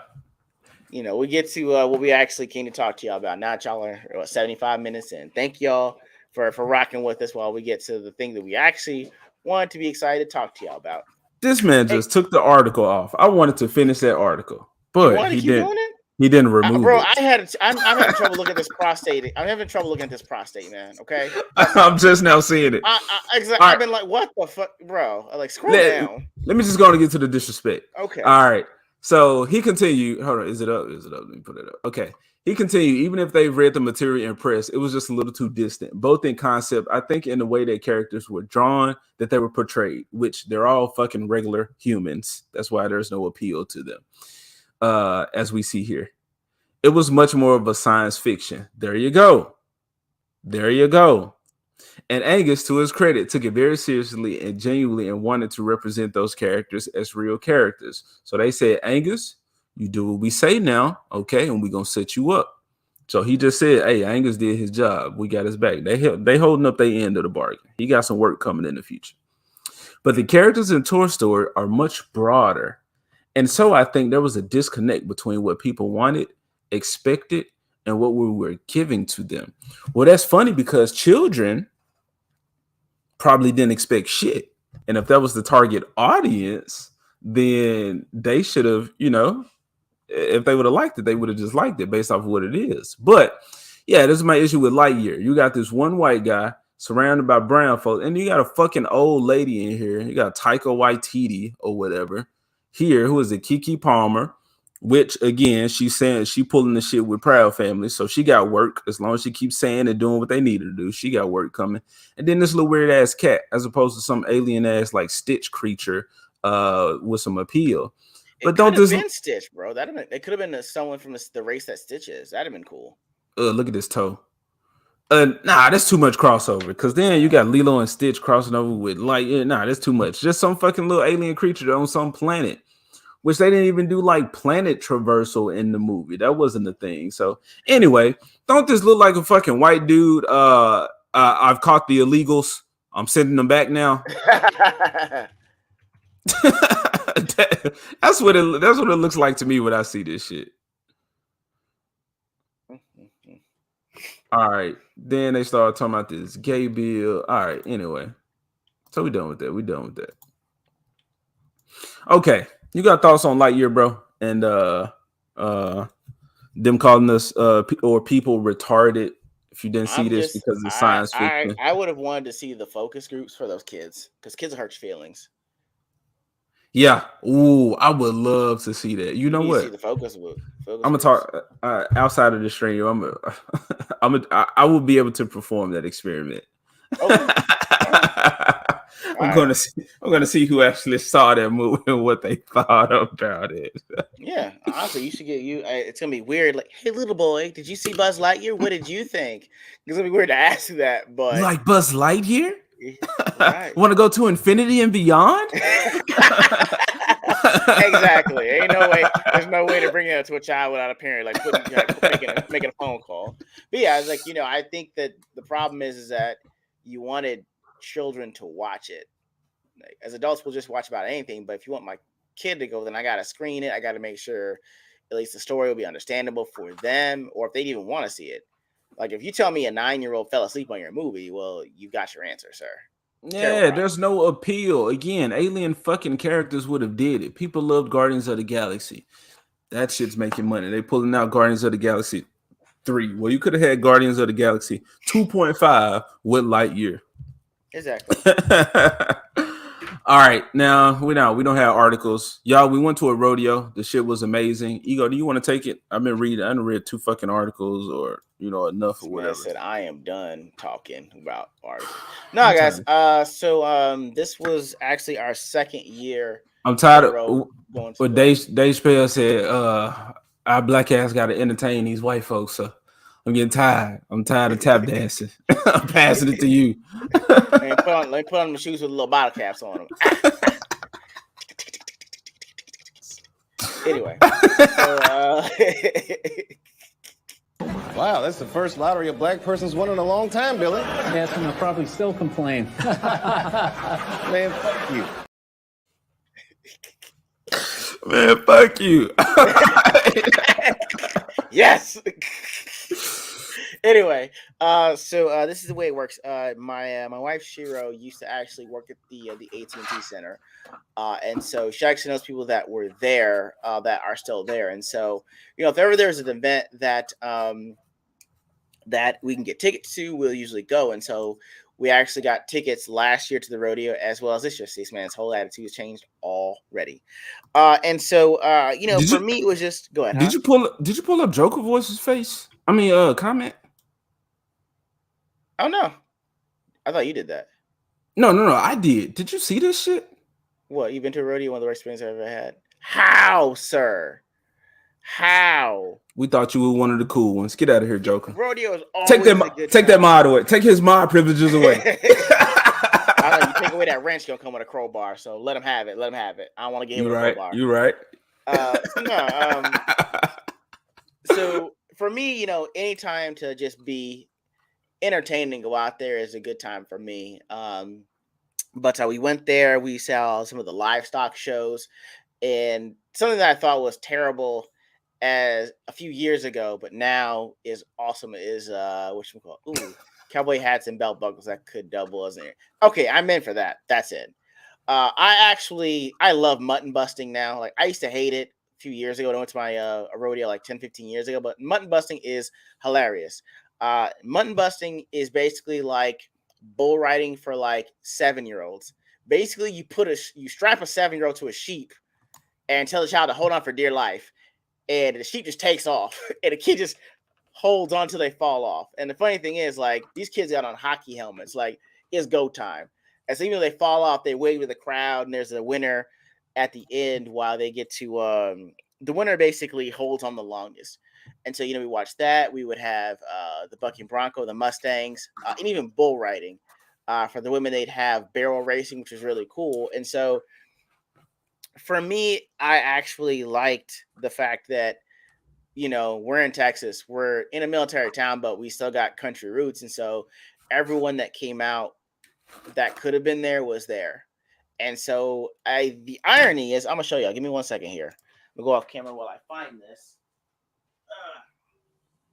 Hold on. Some drunk cowboy tried dancing in the stands, fell 8 rows right on top of me. Okay, that can ruin your whole night. I am sorry that. Okay, you need to come to one in San Antonio next year. That don't ruin the rodeo. Bro, I mean, if he fell right on you, sir, that don't ruin the rodeo. I don't know. You might have some thoughts about it. All right, so I'm like this. This action figure this 3D nylon thing that I got right here was actually from my first year going to the rodeo last year. Same cowboy hat. And I guess the interesting thing is you're thinking like, oh my God, what are they gonna do when they see, some black people at this rodeo? And the weird thing is like, number one, I was a normal person. For the rest of them, hey, like you got on your cowboy hat, you got on your boots, you're cool with us. But one guy, how at the rodeo? Exactly, sir. Exactly, Jokers. We got to bring you to another one to get that. You need a palate cleanser rodeo because that's a bad experience. But I will say that the interesting thing for me was while we were walking, like one guy just stops me dead before we get to the concession. She's like, "I'm really happy you're here," and walks off. I was like, "Oh, I do. I'm happy I'm here too." I mean, I guess the thing is, he was saying, "Well, hey, I'm not sure how other people may have made you feel, but I want to let you know I'm glad that you actually came to a rodeo." And, that kind of do something to someone. I was like, well, hey, that's great. I wasn't necessarily apprehensive, but I didn't know people weren't gonna just throw on clan hoods and come after me. But it's nice to know that someone is glad that you're there. And so, you really do see a sense of community with a lot of these people because they'll have scholarships that they'll give to kids for raising livestock because animal husbandry is a big thing. So, all in all, it was, what do you say, prison rodeo? I'm sorry, hold up. A prison rodeo. Whoa. Huh. Wow, that's nice. Okay. For the Angola prison rodeo, I'd have to go to that. That's another trip. That's a rodeo trip right there. But yeah, this year was no different. It was actually a lot of fun and just getting more into looking at the lifestyle of self-sustainability and animal husbandry. It's been something I didn't think that I would be into, but I'm starting to get into it. Bonus and AJ, your thoughts, good sir? I'm gonna get right into it. These comments, these people do. I get nervous around white people in ropes. The only thing they trying to rope is them cattle. Hell, you good. You good. Yeah. You be all right. Prison rodeo sounds like another plot to a Disney World Bronco. Matt, like he got all the ideas. Disney all right, my thoughts on the rodeo. So I think I said this on the stream already. Even back in Tennessee, I was watching the rodeo on TV. And like I'm not even a sports dude, and I didn't see a rodeo or like bull riding or breaking horses, riding horses, whatever. It's not necessarily a sport. I saw it as people who were accustomed or lived the lifestyle of taming the land or being great stewards, being stewards of the land, which is what we're supposed to of the earth. So I loved it. I knew it came with that lifestyle, like being on the farm and connecting with those animals, working with those animals and whatnot. So I was interested. So yes, I was definitely excited to move to Texas and to be able to actually go to one. So once Ego was like, "Hey, bro, we going to a rodeo," I was like, "Oh shit, it's happening." Hell yeah. And I didn't know what to expect because when you're looking at something on TV, like yeah, you can see the people in the crowd or whatever, but the focus is more so what's happening in the middle, the main attraction or what everybody's there for. So it was cool to see because I'm talking about everybody got a goddamn cowboy hat on. How did you know I had the hat on? So word travel fast. I'm back in the chat. But yeah, I didn't know what to expect. I was pleased though. Everybody had the hat on. I love, even though if I'm not into something, which I was into it, but not exactly into it, I love being around people who are having a good time and are super invested in what they're doing. Everybody's spirits being lifted, stuff like that. So I enjoyed it. Look, there was this one weird experience though, and you was like, "Hey, bro, you might need to." So we was in the elevator, and then when the national anthem came on, I'm the only person that's like not doing the thing. Which look, I love America, all right, but I don't love government, and I'm not pledging allegiance to some shit, especially when we got current shit going on to where y'all know with the blue and the yellow flag people and our America president telling us to give up our money and resources, all that type of shit. So I don't pledge my allegiance to the country or to a flag, but I definitely pledge allegiance to people around me, like-minded individuals. Man. Yes, exactly. Who I know got my back. And so, I don't give a shit about all that. But if anything would have went down, I definitely would have, when it helps people out. Anyway, so that was a funny experience because the people around me was like, "What's wrong with this one?" He's not from here, y'all. Yeah. He knew. He's new. Yeah. He's new. So this man, Ego's looking all suspicious and whatnot. Like, bro, you gonna get us a cowboy stump here? But besides that, everything was cool. All the people were cool. I was excited to actually see this stuff live. Them riding the bulls, them riding the horses. Yes, the mutton busting. I didn't know that they got the kids involved. So it's cool, the event. But again, the lifestyle for those things to happen is more so what I'm interested in. And because of recent opportunities. So I'm training some people's livestock guardian dogs. And those are the dogs that's with the livestock. They're out there on the ranch and doing stuff like that. I don't know everything about it. Okay. I know dog behavior, and the dog got some behavior issues. So they like, can you work with this? And I got them, but I'm learning as well. But they're also teaching me about all of the other farm animals and this lifestyle that they're living. And I'm just excited because these people are even saying like we're learning as we go. And so any information I get on dogs, I'm relaying it to them. So it's beautiful to see, but also learn and to find out that one of the reasons that they did it were recent events. Peace, Joker voice. You may or may not have your wrench when you come back. But exercise my authority. It's February. But these people were saying, as I'm talking to them, like the owners of the farm, they're like, yeah, recent events taught us that you need to be able to live this self-sustainable lifestyle. You need to be uncontrollable because if shit hits the fan, you're just gonna be out here assed out. And then saying like, people, this is valuable to people. So we got to know how, again, to protect ourselves. So just all areas of what this lifestyle entails, what comes with it, is beautiful. This is something that I wanted growing up, but I grew up in the city. AJ is the Kaepernick. I didn't kneel. I was just like, that's what's up. That's what's up. Trying to say he was waiting for it. But yeah, I wanted this lifestyle as a kid. I loved animals. Every dog that I was around, somehow it was just beautiful, and it fucking worked out.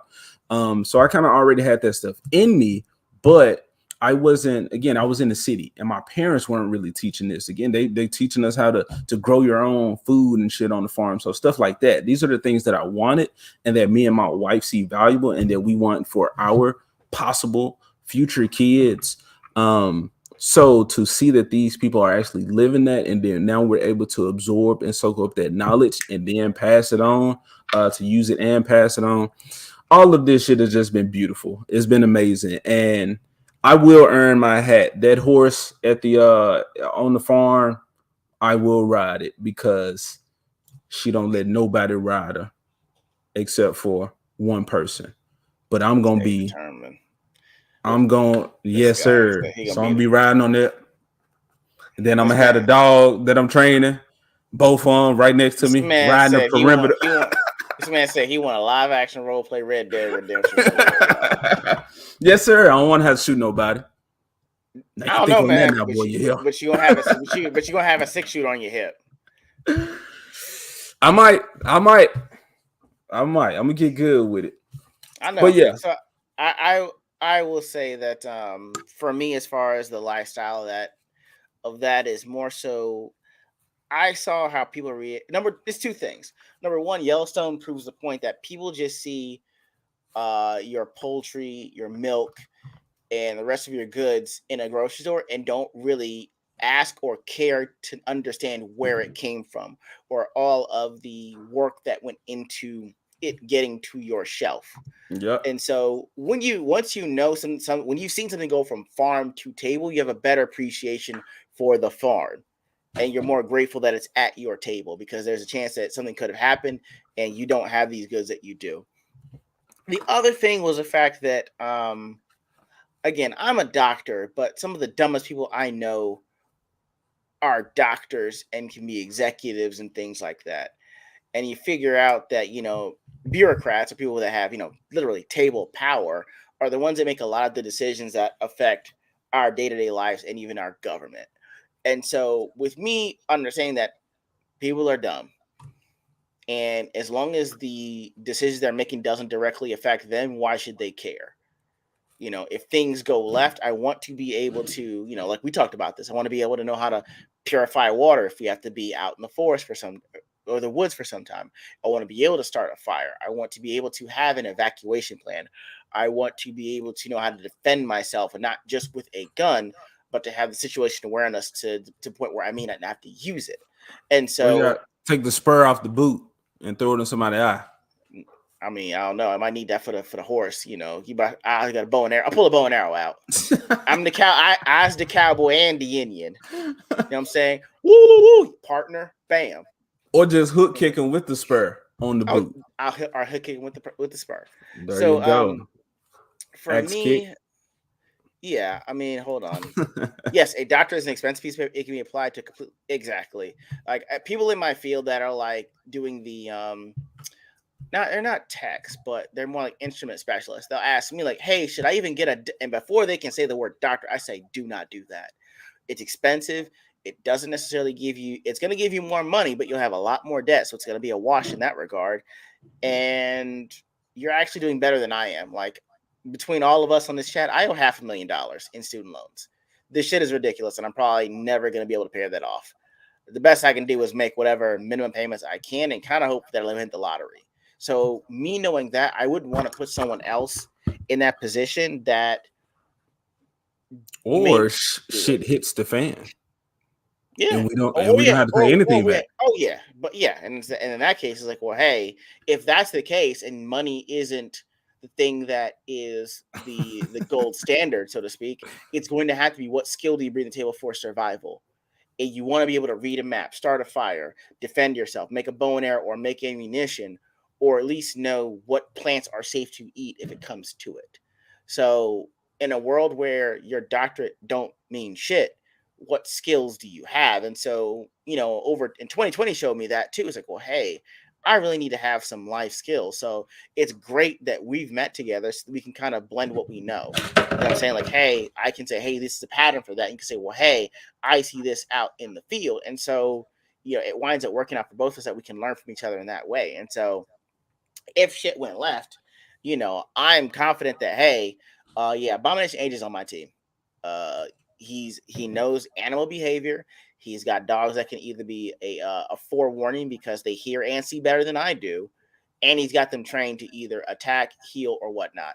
Hey, me, I can do recon. I'm great at that. You know what I'm saying? Like you want to be able to say that if things go left and I have to depend on either my neighbors or my friends, what good would they be able to do in that kind of a situation? So Ego, I yeah. appreciate the love, but I'm gonna call bullshit on what you said. How Which we one? gonna have the one ear having, one eye do doing recon, and you hate Scope. the outside?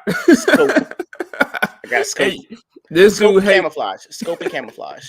I report back. I know in every army movie, I know I'm the guy that finds out stuff. Like, hey, yo, they're 3.7 kilometers to the left. All right. Now I radio frequencied in. I'm on their ham. I'm on the ham radio. I actually booked in their frequency. Is what they're discussing. I had the headphones on so I could make sure I have a maximal hearing, and I use a scope to see as far as I can.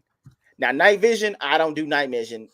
I don't do the night missions. All right. That's completely out of my depth on that one. it be your own people, don't it? Yeah. It be your own people. Exactly. That's all I'm saying is, I know what I intuitively am good at. But if there happens to be another guy that does that has two eyes and both his ears work, well, then I have to use another skill that I can put in use. You know what I'm saying? Also, man, they they said I could bring my dogs up there and see what kind of ranching skills they got. So I mean, that'll be a great nice. opportunity, like I said, to continue to learn these things. I always knew if shit hit the fan, yeah, I know some martial arts. I get into the guns, but I'm gonna be the dude that's like training the dogs Exactly. and got them doing shit. So shouting commands in different languages to attack and shit. So these yeah, gonna be made up languages. I know it's gonna be made up languages. I know one of them like hootie hoo. Nah, I believe. Gunda. Exactly. Just say something.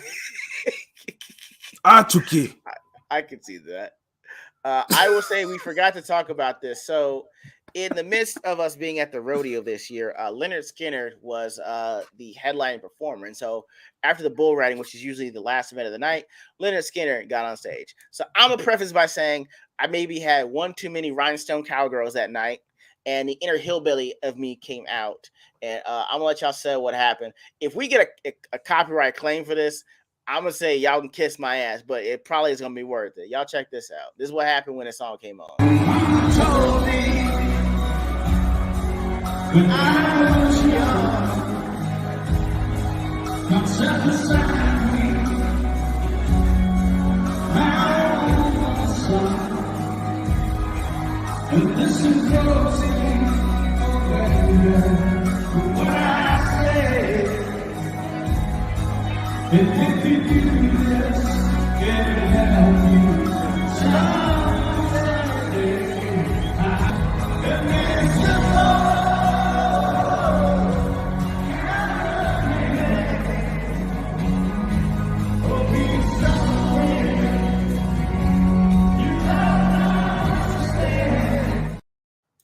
and it didn't stop there.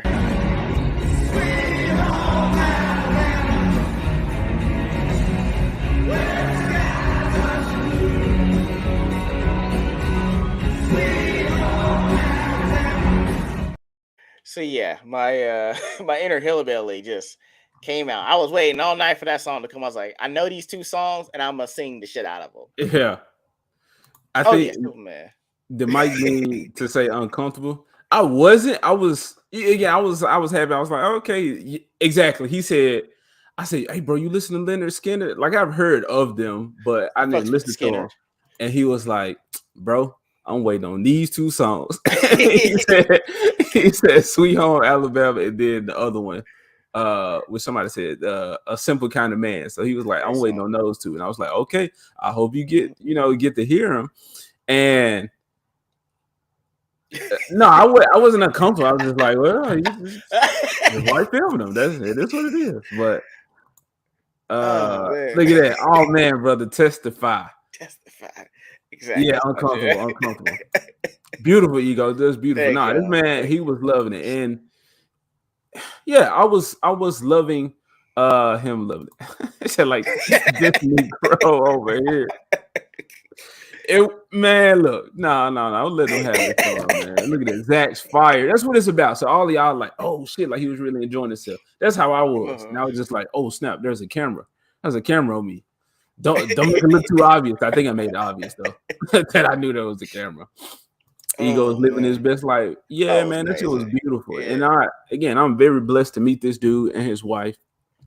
Because of the circumstance, she was looking for people who was working with dogs and was willing to take their dogs and care for them and all that type of stuff. And so again, that was a blessing that they came through. And then me seeing the Green Lantern ring, and we both, I was used to NPC responses, especially I was waiting for yours. Bro. I think we were both yes. So he was waiting for mine. But when I saw the Green Lantern ring, I was like, okay, that's not no real normie shit. Right. The Green Lantern is really just not a normie character. And for you to actually be rocking the ring and like the apparel, I'm like, let me talk to him about it. And then as we're talking, and then how did it go? So I was like, you like Green Lantern? And he was like, yeah. And then I think we started talking about some good stuff, some good characters and whatnot. And then I was like, how you feel about current comics? And he was like, oh, this shit's trash. you know what it was like? It was like Pirates. It was like Pirates of the Caribbean when Will Turner first met Jack Sparrow, and they're doing the China. Now, if I go here, so you do know what you're doing. It was like that. It went from Pirates of the Caribbean to Step Brothers real fast. Do we become just best friends? Yeah. Want to go in the backyard and do some karate, or in the garage do some karate? Yeah.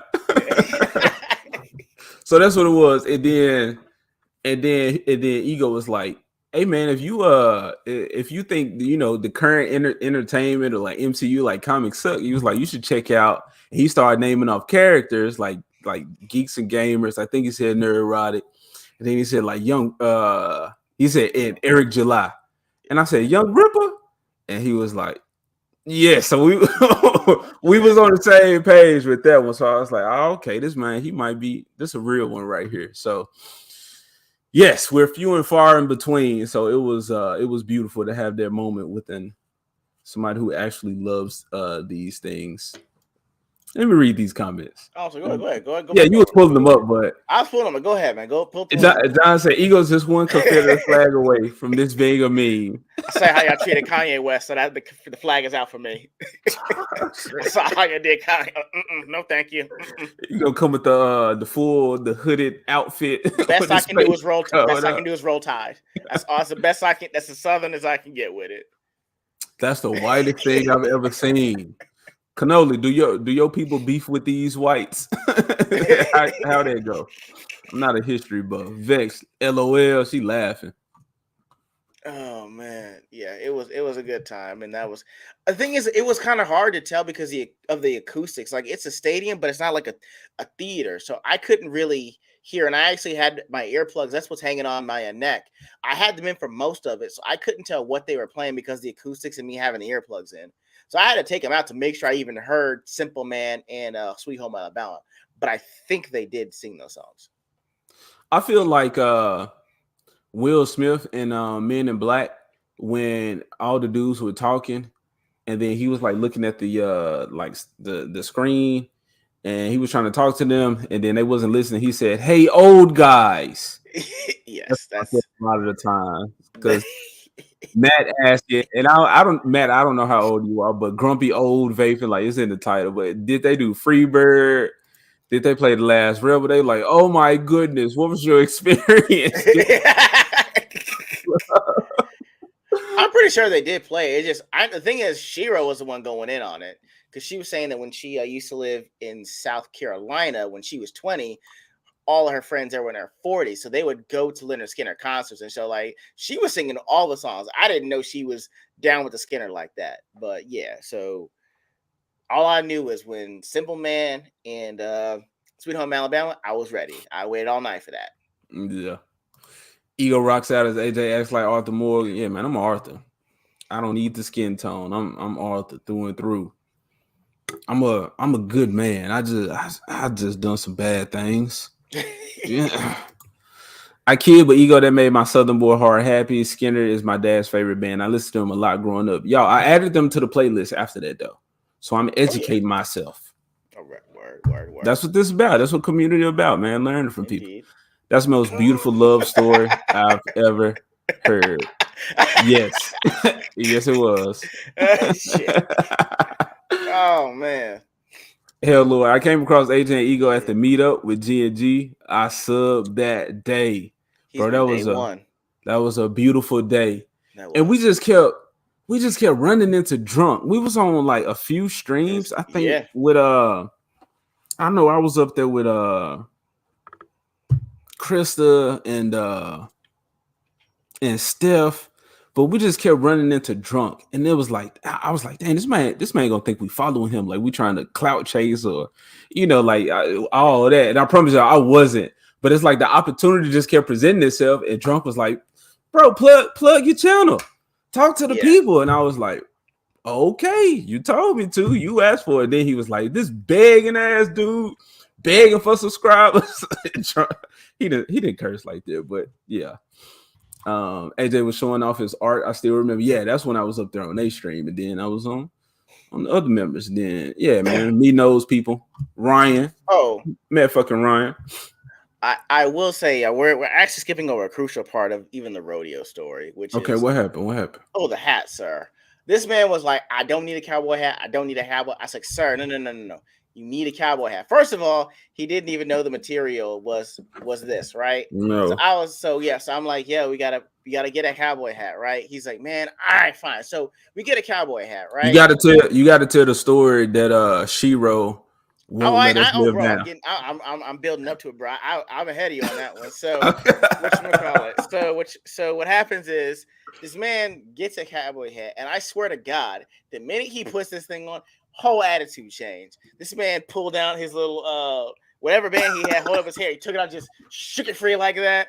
It was like, wow, he's becoming the hat outside. No, he put a hat on, just and the dreads just flew down. It wasn't me. It was like everybody in the stadium felt the energy. Like everybody's heads like turned towards me. They did. And everybody was like, "That's a cowboy. That's you. That's what a cowboy hat will do." You get all of it was the approving look like, "I see you're a man of culture as well," right? Yeah. Then we're sitting there, and about to get ready for Leonard Skinner to go on. We're actually taking pictures of some of the Mexican festivals for the caballeros that they have there. And so I lean in to say something, but he's leaning in too. So we basically like go head by each other with the hats on. That's when AJ figures like, "Yo, these actually are a stricter material than I thought." I was like, "Yeah, man, that's how they work." And so I forget what happened after that Shiro said it. What did we say? It was I said we banged hats. So we were in like this row. And then because this man, he can't, like when he can't hear, he'll like lean in. So he pulled one of those, and I was like, I know he didn't hear me. Let me lean in so that he could hear me. So both of us smashed our hats, but like the hats didn't move. And there was like this clinking sound because of the material. And I was like, oh shit, these hats are durable. Like they get the job done.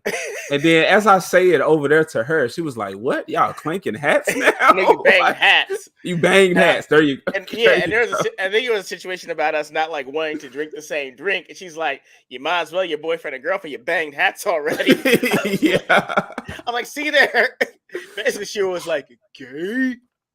I was like, "Oh man, yes, whatchamacallit. It was hilarious." But yeah, this man, when he put on that cowboy hat, whole attitude changed. The minute this man rides that horse, you're gonna know because he's gonna come in a duster, his cowboy hat, and he's gonna have a 6-shooter on his hip named Bermuda.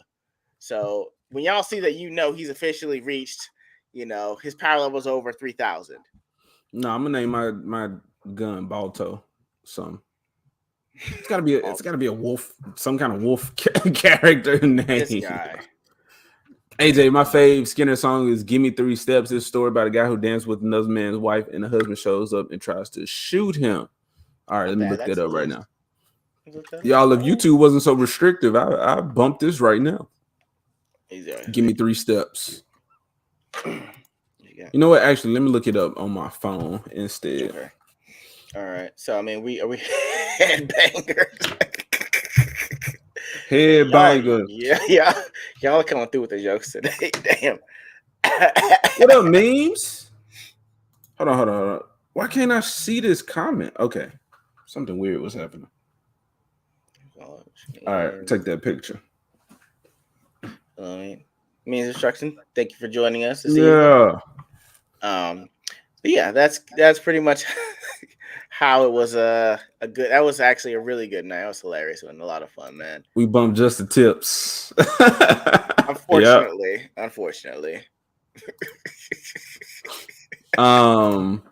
Don't Texas game plus 1,000 to their power level after donning the hats. See, AJ knows this now. Yes. It felt like it. It does. So yes. AJ back mountain, ego back mountain. No. Y'all got to incorporate it into Heroes No Capes. Broke back mountain.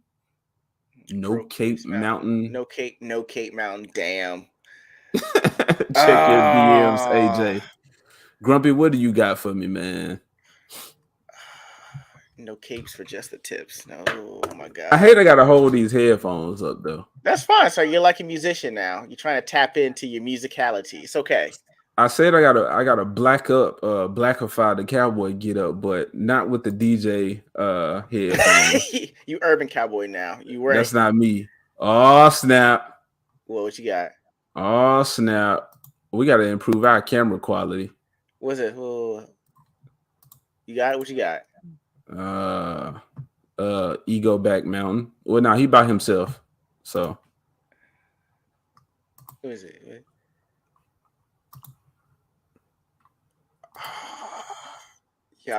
Oh my lord. Oh, I guess it's been good. It's been real. I'm about to get canceled. That boy look uncomfortable. I'm trying to blink twice because I'm in trouble.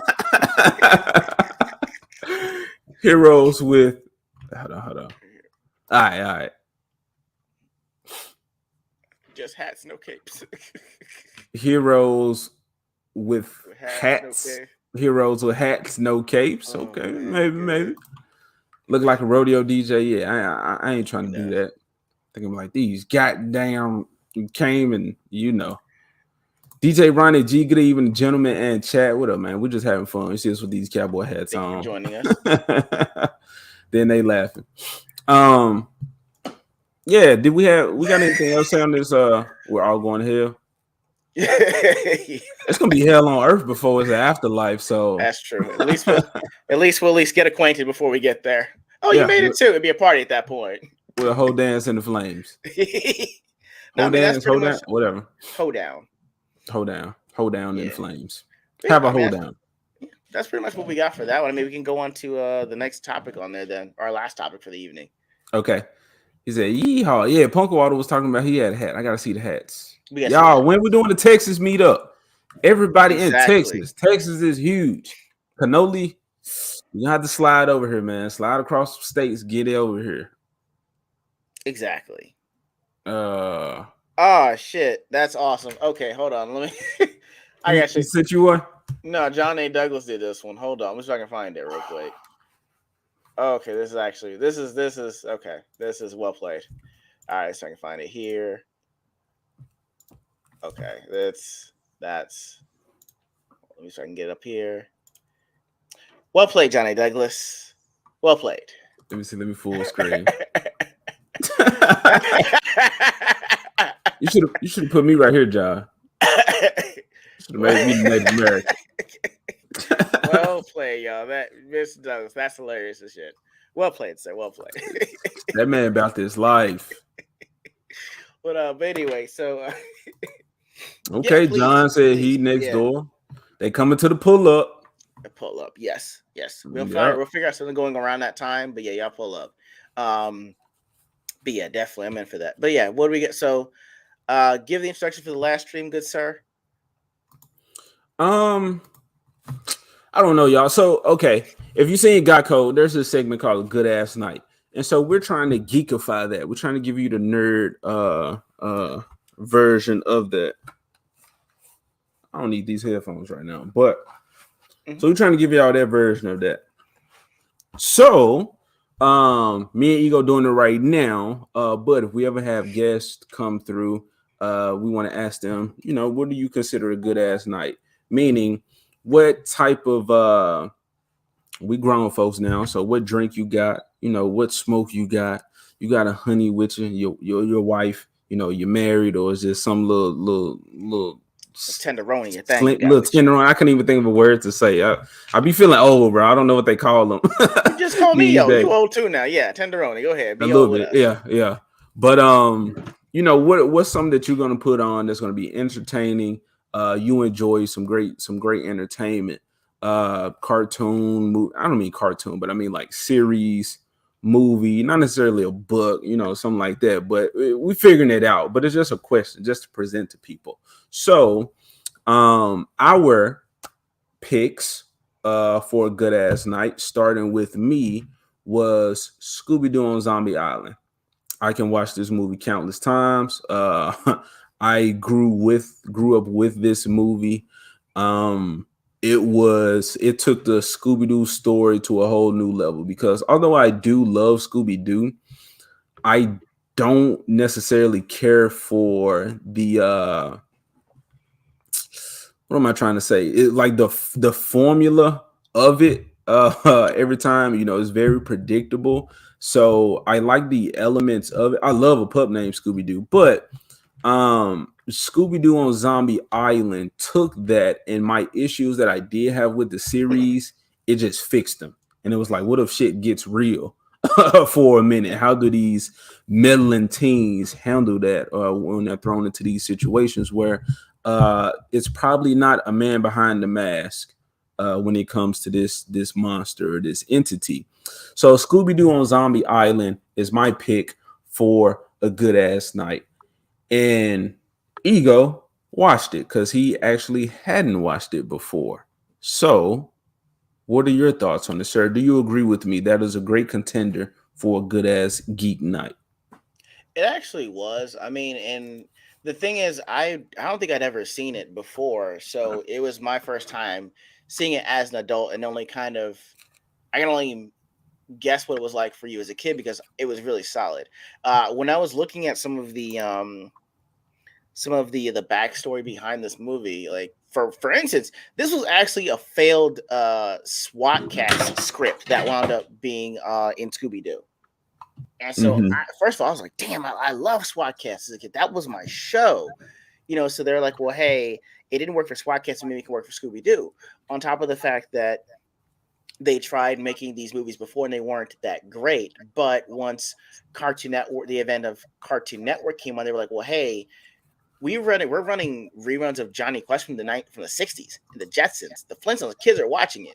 So our most popular one is Scooby. So why not make a movie, make it direct to consumer, And so between knowing that and figuring out that some of the veterans that were actually in the animation business were hired specifically for this project, not a newcomer, not the hottest person that's out at the moment, but no, someone that's actually got chops in the animation game and has time put in, we put them on this actual project. And so to know that it had a great foundation from jump, and actually in looking back at it, they said they were given complete autonomy over the entire project. They had zero oversight. They were allowed to do their thing, and they wound up making this great movie as I guess like as an aside from that. And so for me, I actually like the fact, and you can just cut me off at any point with this one. I actually like the fact that they're adults. We all have friends that we no longer see that often or at all. but we're still maybe Facebook friends. And if we ever saw each other, we'd be cordial enough, and that's what they let these characters do. They said, hey, well, Daphne's tired of just always going after people that just wind up being in masks. So I'm going to have my own show. Like, hey, it was during the 90s. Women's talk shows were a big thing. I was a big Sally Jesse Raphael fan back in the 90s. So it made sense with the times. They actually show that they can say, you know what? Hey, just because we're not going to be Mystery Inc. anymore doesn't mean we're not friends. Excuse me.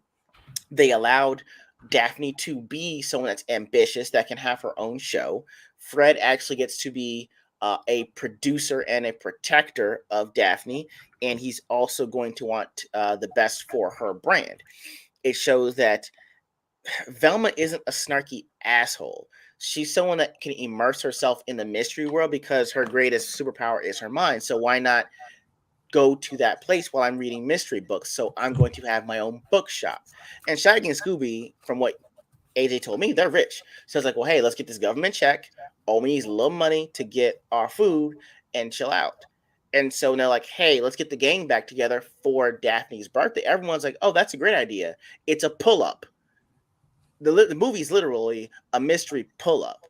And so the fact that they were able to let the characters be adults while still having a slightly more adult tone of the movie, with they're actually being zombies on this island and mixing it in with what they're used to, finding people that are in masks, it was brilliant. That's how you let your audience grow up with you. You don't do something Yes. like Velma. And I actually thought the Scooby-Doo Zombie Island did a better job of interpreting the characters as adults than the live-action Scooby-Doo with Freddie Prinze Jr. and Michelle Gellar. Because wait, so one falling out and nobody's friends? Like, no, you can get tired of being in the business, but you can say, hey, look, I need a break. But we're still going to be the Mystery Inc. when we're squatting up. And so I thought that's where the live-action Scooby-Doo fell short, because it didn't allow them to actually just be friends, even though they aren't in each other's faces all day, every day. Nosferatu being wild, man. But you talking about the goddamn Kingdom Hearts shit. I'm not sharing no Powerpuff Fruit with you, bro. Yeah, Jacob Ironside, watch Scooby-Doo on Zombie Island, please. That's probably the best. Yeah, it's actually really good. I'm not gonna lie, I was actually pretty entertained by that. Wow, John, watch it. They in Louisiana. Yeah, they with your people, John. Watch it. Actually, yeah, it actually is good. I mean, like I said, I saw it a few weeks ago. It's I wonder why they can't make more Scooby-Doo like that now. It was actually a really good movie. So what you were saying, like how to have an IP or franchise actually grow with this audience, that was amazing. And I will continue to say this with animation. A lot of people don't respect it or see it as a kid's medium. Well, when you do something like this, and then you watch the animation age, you're pulling in adults as well as kids. And I was a kid. I'm watching it into my adulthood. I'm going to show my kids this shit. I might even show my dogs this shit. But kids are going to watch it, and they're going to watch it over when they're adults. I had the VHS. I told you I was some reason I gave all my fucking VHS tapes away. But that shit, that stands the test of time. That and the other movies that came out around the same time from Scooby-Doo, that was like hit after hit after hit. But that's how you make money. Make something that respects the franchise. Sure, do your little adaptation or your telling of the story, but respect what came before and introduce those elements. Again, tell your story, tell a better version or the continued version of the story, but respect what came before. Make it make sense, and you can slide in all type of little adult jokes. This man talking about Fred and Daphne in an open relationship. They are. That's my hot take. They are, because if you watch that movie and you see the way that they comment about other people in front of each other, they get jealous enough to let you know that there's something there, but they try to pursue it as if, hey, you know what, we have an agreement. That's all I'm saying. If you watch the movie, if you haven't seen it, watch it again, and let me y'all come back and let us know if I'm wrong on this one, please. I think they're best friends with benefits. I don't. They don't They don't let the sexual stuff that they do off the job when they off. They don't let it affect the friendship or the chemistry of the group. I love it. I'm gonna leave it at that. But yeah, man, Scooby Doo on Zombie Island was fucking amazing, and you are not going to expect what's happening, people. No. So Jacob, John, please, y'all go check Please that do. out. It's really good. And y'all know I love to hate. So if I'm going to praise something as much as I am, there's got to be some good about it for you to watch. But all right, so that was my pick, Scooby Doo on Zombie Island. Perfect new movie for a good ass night. Ego, So what is your? for me, if it was a good ass night, we got some drinks, Shiro would probably punch me in the throat if I said we can watch John Wick for the 1,000th time. But if she wants something that's low stakes that she can kind of more or less turn her brain off to, but still actually have a plot that makes sense, I was going to go with Batman Mask of the Phantasm. That's one of the most influential animated movies I've ever seen. And I was 7 when it came out because it came out at Christmas. So I would have been 7 the next day when it came out.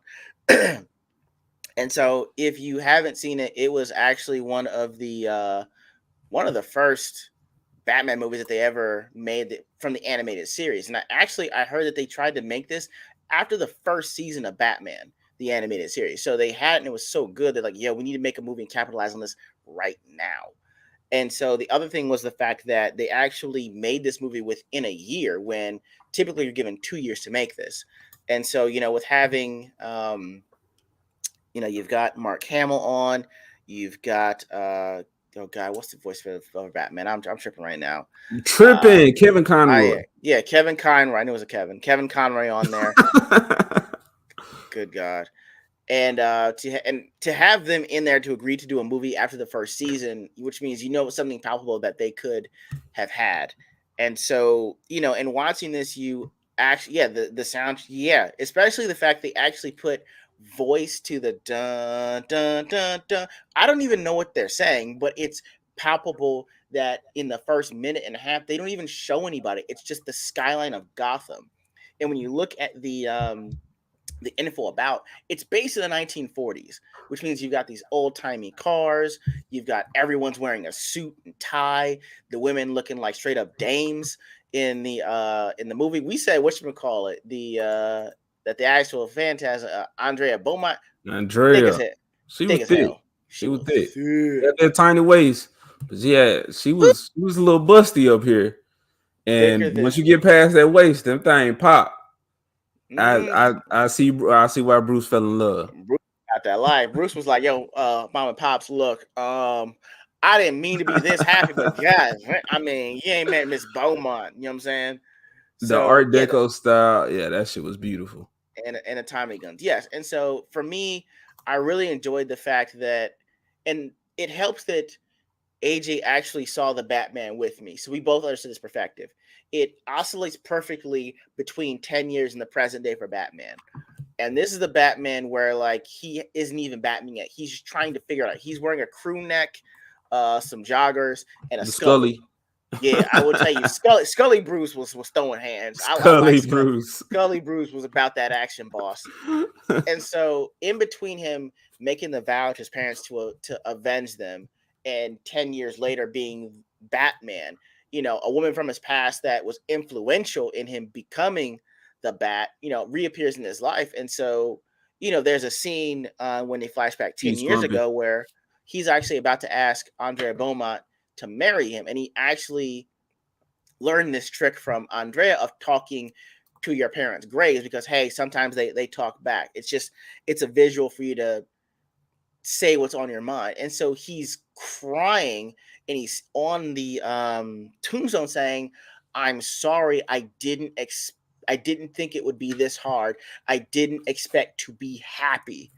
And you're like, "Oh my God, how did I miss this powerful scene?" I'm not saying it's like Jesus. It has the same element. So it's like the Garden of Gethsemane when Jesus is praying, saying, "Please take this anguish away from me. I don't want it anymore, but I know what I have to do." It echoed that exact scene. And you're like, wow, Bruce was actually happy. Bruce was planning to not have to be the Batman anymore. And not in that whole Christian Bale simp style either, where she writes me a letter that says, oh, well, it'll never work out. And then she gets blown up. No, it's like, well, hey, I have to write this because well, you'll watch the movie if you haven't seen it, but there's a reason why she can't be with Bruce, and he goes all the way in on being Batman. And Abomination AJ and I were saying, this is, if you wanted to tell me that Robert Pattinson was that version of Batman, the one at the beginning of the flashbacks 10 years ago, and not the actual Batman, that's more believable. But AJ, what were your thoughts, sir? So I watched Mask of the Phantasm growing up. But I wasn't the biggest Batman fan. I was more of a Marvel guy, so the Spider-Man, Hulk, and X-Men sometimes. Anyway, but I did enjoy the those 90s DC cartoons, the Batman, the Superman, the Justice League. So you never seen Scooby-Doo on Zombie Island, but I got to revisit Mask of the Phantasm um with my adult brain, as well as, because y'all, I keep on saying animation is king. I'm so tired of all these terrible live action adaptations. And as I'm watching this, I was just like, bro, there's no way that Robert Pattinson is early Batman. And you got the perfect example of early Batman right here, as opposed to that shit. So it was just making me dislike the stuff that's coming out in these stories that they're trying to tell, when we keep on saying, like, bro, you got the comics. Not only that, you got the cartoons. You got these cartoon movies. You have the blueprints. You have all the work done for you. You just got to slap this shit in a slightly different medium and throw your name on it and say, this is my version. Like, I saw the acrobatics from Batman, probably not as much as some of the later movies that I've seen, or the DC animated movies, but still, like, when he jumped on that motorcycle or jumped off of it and punched dude in the face, like him bouncing around, actually emerging from the shadows, stuff like that, seeing his kind of level up, or his growth to become the Batman that we know him as. Not today, because he kissing on like Tim Drake or some shit, but y'all know, like, peak Batman, our version, definitive version of Batman. It was cool to see that in the movie. And I think predictability, I couldn't say for sure whether or not I predicted who the mask or who the Phantasm was.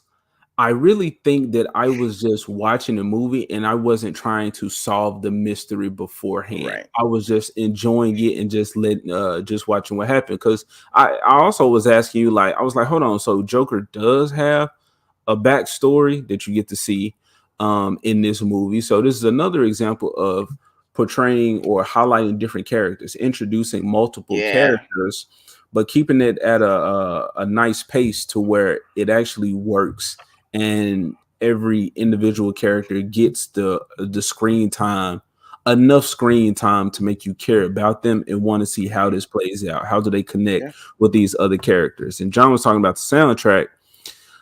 I pay attention to music, not as much as a lot of people do, but I'm watching this, and maybe it's because it took me back to being a kid, but I'm like, bro, this is superhero-ness. This shit is epic. Yeah. Like, I'm hearing that music, and the shit that I hear from these movies, like live action current movies, there's just sounds in the background. And maybe it's the distracting ass story and the terrible portrayal of these characters.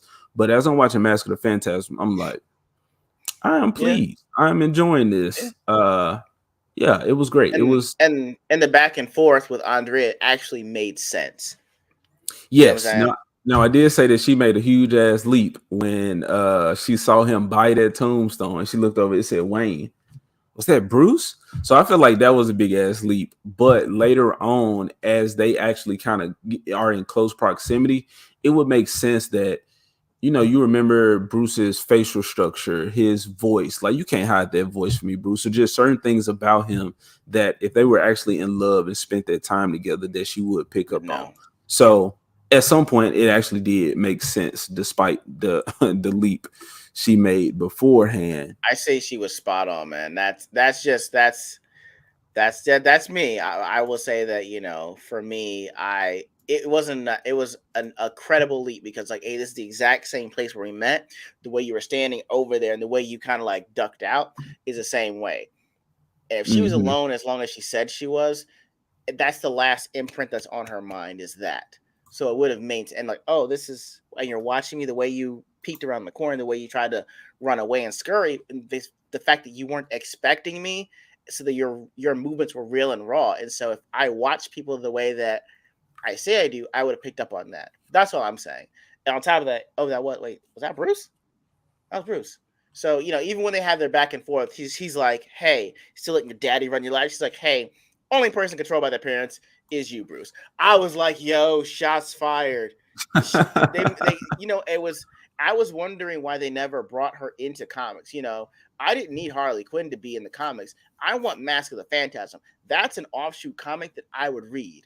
If you tell me like her the 10 years that she spent between being the Mask of the Phantasm and being Andrea Beaumont, I would want to know about that. She lived all over the world, so she could have tangled with anybody. She had a lot Hmm. of money, so she could have gone anywhere. And to me, this is why I say that making Catwoman this poor woman who happens to be the illegitimate child of Salvatore doesn't make sense. Give me Selena Kyle, the socialite, because she's on Bruce's economic level. She's even harder to wrangle. You know what I'm saying? Not like someone that's just, oh, I happen to be the illegitimate child. I'm still trying to make ends meet. I steal from thieves. I steal because I can. It's fun. And you know how Yeah. boring these socialites are. So I steal for them. Like, plus Kathy's a bitch. So I'm still her mink cat. You know, like that. That's the version that you'd want to have with Bruce.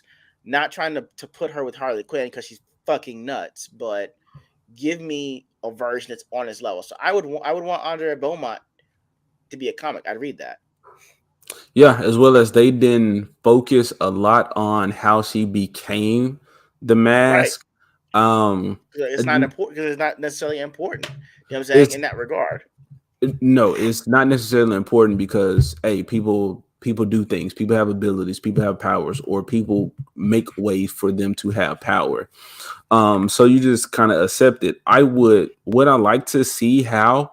I think I would, Mhm. but that's like sequel type stuff. Okay, maybe we can go into a little bit more of the backstory later on, but just for the movie, or I guess if you don't even know that you're gonna get a sequel, then fuck it. Let's just let's just go for it. Let's just put it out there. Which we like superhero shit. We can accept it for what it is because Um, the focus is more so on I Batman. think Huh? that if they ever did it, even if they went animated, it would be like, I don't know if you ever saw Peppermint. No. So basically, Peppermint is a Jennifer Gardner movie, and it's basically about a woman whose family is gunned down, right? And like basically, she was like Jennifer Garner's character is a banker, Are and you so her trying to pull family. that up? Yep, did it right there. My bad. Yeah, so Jennifer Gardner it plays like a banker, and her husband and her I guess her daughter or I think it's oh damn I'm trying to forget damn I'm trying to figure if it was her Somebody, daughter somebody. somebody yeah they get gunned down gang they get hit in the crossfire of gangs and so she actually is saying you know what I'm gonna find who did this and I'm gonna kill you. But the thing is she's just a banker so she steals enough money to go overseas and so she gets training. Yeah, where is it? What do you? Yes, it was. If Jennifer Gardner was Punisher, exactly because she went across the world. She got in cage fights. She was getting her ass kicked, but she was learning how to handle herself. So when she came back, she was kicking ass and taking names. It was not. She was Jennifer Wick for all intents and purposes. It was a really good movie. And so for me, it's like, well, hey, if you do this mask, the Rise of the Phantasm, I'd watch that if it's in that vein of Peppermint because it was really good. Hmm. And then even Joker was he got into a There we go. fight with her. So, Yes. And you they know, and they give you even the Joker has a backstory. And the thing is it's not like, hey, look, oh, you were it connects everything. So it's basically saying how you can be occupy the same space, but there aren't these incredible leaps to get to the logic of it all. It's like, yo, that was the gang that they were in, and now somebody's picking us off. Just so happens that I'm guessing it's a verse supposed to be Jack Napier, is my guess. It's saying, oh damn, now they might be coming for him too because he knew that I was in a group with the rest of the guys. So we have to pool our resources to figure out who's bumping us off. So it was very logical and made sense. Even I'm saying at the age of 6 or 7, I could watch it and understand what's happening and not necessarily feel confused. I may not necessarily get certain phrases of speech or sayings because of the Joker, but all in all, I can tell what's happening. And so I was like, well, go ahead. Well, Joker was making some kind of mature jokes. Like I think he slapped the robot girl on the butt at one point. Feeling electricity. Yeah, he was. I think he was messing with her, talking to her. Just banter, just jokes and whatnot. And then I forgot what happened, but he was like, "As soon as you get frisky, or something like you're never able to finish. As soon as you get in the mood, somebody's sure to interrupt." Yeah. I was like, it made sense. And this was the first time that you'd seen the characters bleed in the animated sphere. So like, oh, blood! This is for real. It used to be scratches or a little black mark over here, but no, there's actual blood. Because Batman's suit is mainly material. He's getting cut up by the little drone planes and getting scratched and scraped, and he's bleeding and his head's hurting. And at a certain point he has to take off the cowl to evade the police, and he's running around with no cowl on. You're like, wow, he really said it has come to this. And so you get the urgency of the moment. And then because they was talking about the guns in the beginning, I was like, okay, so what is this going to look like? Because I remember the laser days where they had to shoot lasers. So I was like, okay, well, we about to get. Yeah. Man, these folks were shooting bullets, bro. With the shotgun. I said, they try to light Batman's ass up. When they said lethal force, they weren't playing. I'm like, what, you gonna put a little revolver? I'm gonna put out the rifle and just started pulling the trigger indiscriminately. Dude put out the pump action on Batman, and he wasn't even Batman at that point. He was Scully, man. He was like, this dude don't know who he fucking with. So yeah, that was dope to see, man. It was. I want to say it matured from the series, but I don't know for sure. Ask Pops. It was after season 1, so okay. It was, and I think that gave them enough.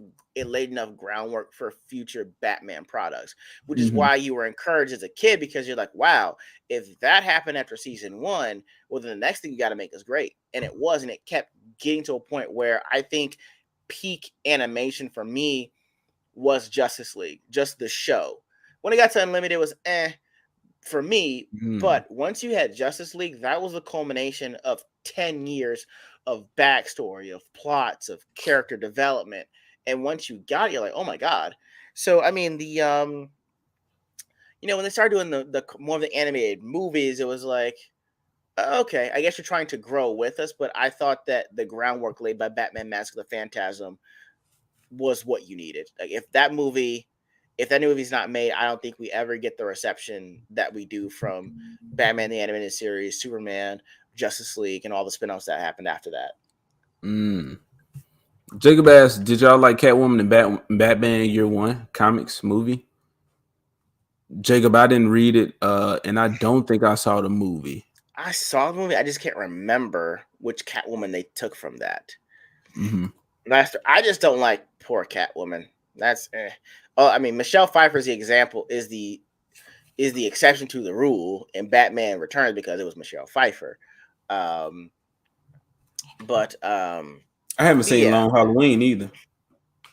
I mean, I didn't watch the Long Halloween either. I read the book, which was enough for me. I didn't want to have parts that were missing that wouldn't make sense, just because if I read a comic book recently, then it's gonna be hard for me to watch the animated movie that came out after, especially now that I know that in the last few years they've switched things around that don't make sense.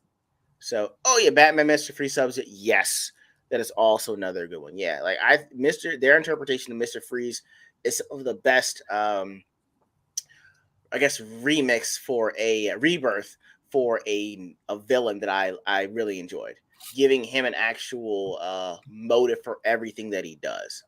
I really, really enjoyed them. And you know what? To your credit, I will say I like they include that story in Batman and Robin. How you feel about that, sir? Okay.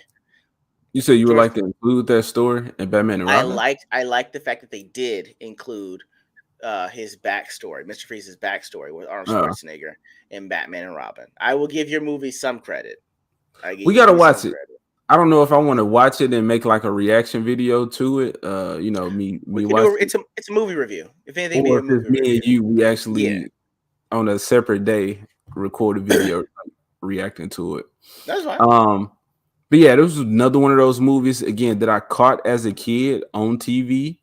But I just wasn't attached to Batman like that. I bet you was controlling. Well, No, you hell got it. says Year One Batman is great.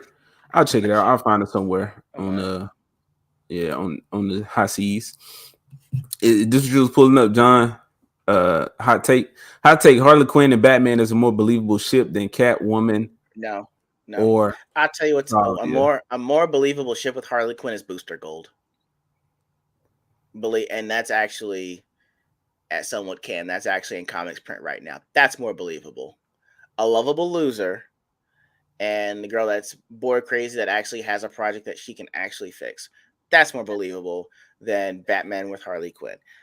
Batwoman or Batman with Catwoman, the aristocratic one, makes way more sense. They're both on each other's level. They actually both can cover for each other when one of them is out, saving the day. And on top of the fact, it kind of winds up being y'all never saw the Hearts. I don't know if y'all ever saw the Hearts. It was the Hart family. It was a 70s show about this globe-trotting couple, and they would solve mysteries together. And so it gives me that vibe. So yeah, that's yes, please. Hell, I don't mean to say it like that, but yes, put the crack down on this one. hell, they sharing the same needles.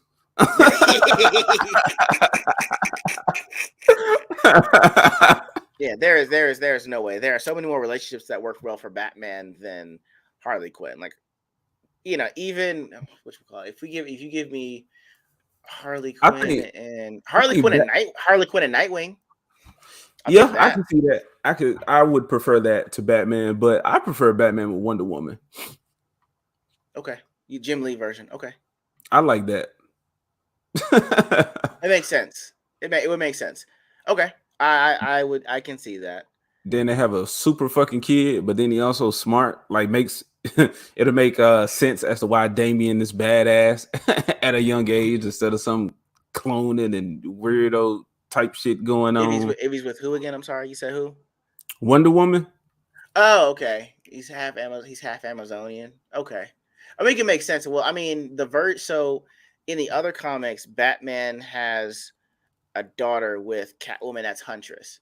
So that one actually made sense. They switched between Damian and Huntress's character, but I think because he gets bamboozled and drugged by Talia, it makes sense because it's not. Bro? We ready, bro? In the barn, we can go, bro. It's sundown, bro. It's at sundown in the barn. You better put them up, sir. Put them up. Put them up. Y'all remember 10 seconds in school? Or maybe that was just a ghetto school, but you go in the bathroom, 10 seconds, y'all fight it out. Somebody watching. Somebody watching. Make sure no teachers coming through. Wow, sir. Which I will say that. So the weird thing about it is, someone invited me to the bathroom to fight, but I wasn't getting it, and I was like, "But I don't have to go to the bathroom, though. Why are you inviting me to the bathroom?" Exactly. People were circling around. I was like, "Is this a contest to see me go to the bathroom?" I don't. Yeah. Oh, they're like, Ego, he wants to fight you. He brings knives to school. You should probably sit this one out. Okay. So then I just told the assistant principal, I was like, someone's trying to fight me. Like, said something about knives. I don't know. I don't. I put up to you. This is what I heard. So I just said he cut in line for me, and I had a hard day, and I was like, no, you're not gonna cut in line for me. And then he said, "Go to the bathroom and fight," and then there were knives, and so I'm just bringing it up to you. I'm sorry, I wasted your time. I have to get back to pre-calculus. I'm sorry, I gotta go. Bye. He said, "Mom, I want to go back to being homeschooled." Shit. He said, "These kids fucking savages." I'm like, what is this? I was not prepared for this life. All right, man says it does not make any sense for someone that's mentally traumatized Bruce Wayne to be in a successful romantic relationship. I think it does, because you'd have to give someone that is willing to more or less fight through their night terrors. Like, someone that can calm you down, like, hey, look, it's going to be okay. I understand what it's like to be tormented in battle, but still know that you want to protect people. So Wonder Woman makes sense for me too in that regard. Yeah, I think that would be a beautiful story if he had a serious relationship.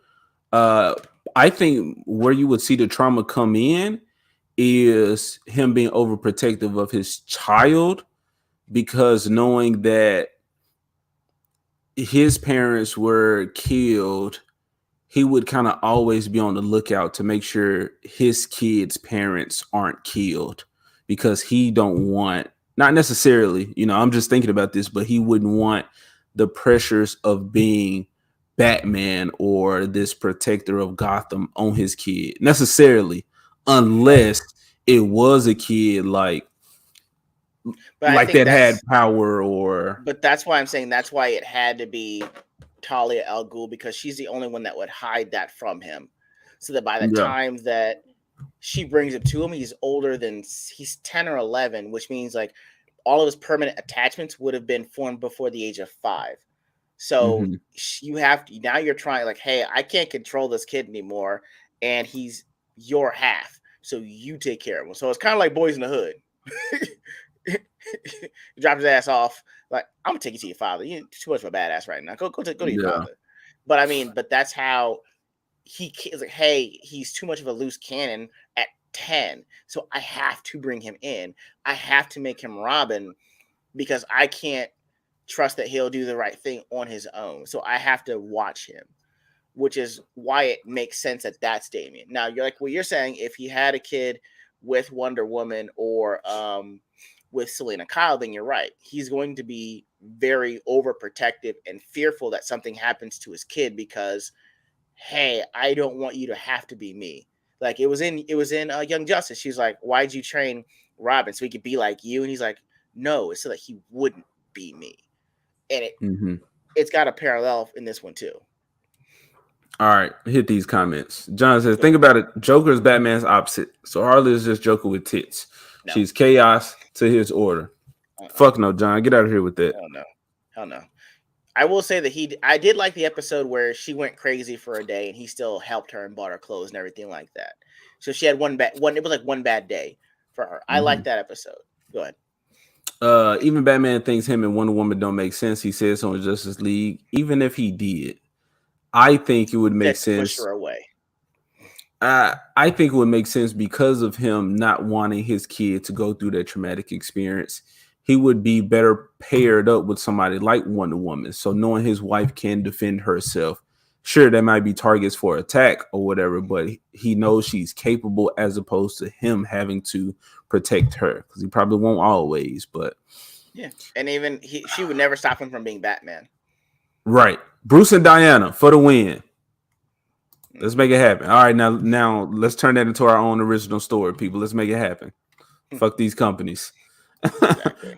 Batman ain't messing with a girl that dresses up like a 15-year-old, laugh my ass off, and she fucking everybody. So no, he don't want that. No way. Can you imagine? Hey, Mr. J, what are we doing today? Christ. What do you want? I just know that we got to do something. The Joker's on the list, guys. We got to do. Like, oh my god. It would annoy the shit out. That voice would annoy the shit out of me every day. Her smacking gum too. Mr. J used to do this all the time. Batman, I'm telling you. And there's no fucking way. Ain't no goddamn way. That would annoy the shit out of me. You look like Kiki Palmer and fucking Nope just then. Bruh. Oh, she didn't sound like that? Terrible character. Smacking the gum, just as ghetto as shit. Just to the point I couldn't even understand what she was saying. Exactly. Bruce would punch the shit out of her. She'd like it, but then it was just being more annoying because her brain wouldn't be with the concept of pain, which would make it even worse. Yeah. He's not doing that. I just read Batman Year One is good. I just didn't like Catwoman in it. Bro, I mean, I hate to admit it, but when I started collecting comics, it was the New 52 era. So I got these goddamn Batman and Robins up there, only to find out they suck. That ain't it, Chief. Why y'all give me 10 seconds when all I need is one hit? Oh, we're doing one hit of quitters? Okay. Baby boy. All right. This man went from Farmer John to Baby Boy in 2 comments. You want something from the store? Damn, dog. can't be saying shit like that in February, man. We got 2 more days to be on top, man. Oh man, shit. Earth 2, Golden Age is the daughter of Bruce and Selena Kyle. Yeah, that one. I remember her in the book. Hell, Dolores, she's not memorable, probably because she acts like a dude. I think she had the short buzz cut, I think, or a short haircut. Talking about Catwoman. Yeah, I think I'm trying to. I think now that he says, I think I know what he's talking about. I think that they got that version for the Batman. That's why it looks so terrible. All right, most kids who see their parents gunned down in the dark alley, and are left to sit there by their bodies until the cops show up tend to be very mentally unstable, to say the least. Yeah. Yep. Yeah. Batman needs the oxytocin released from being balls deep and elated to deal with being able to beat the shit out of a crazed murderer. I don't think so. Bro, stop trying to put that on Batman. Batman deserves better. Why are you trying to fuck up what this man got going on? Don't give her Harley. Don't do that. Man, Wonder Woman and Batman Child would be scary. Dark Side, best hide. What up, Raxus? I don't think we seen you or highlighted you, but yeah, bro, I need the Wonder Woman Batman Child. All right. Well, I think there is a. Oh, there is. Oh shit. There's what? All right, everyone. I gotta head out for now. See y'all next weekend. We following behind you, man. We got long weeks ahead of us, but appreciate you coming through, man. Huh. So it looks like her name is Alyssa.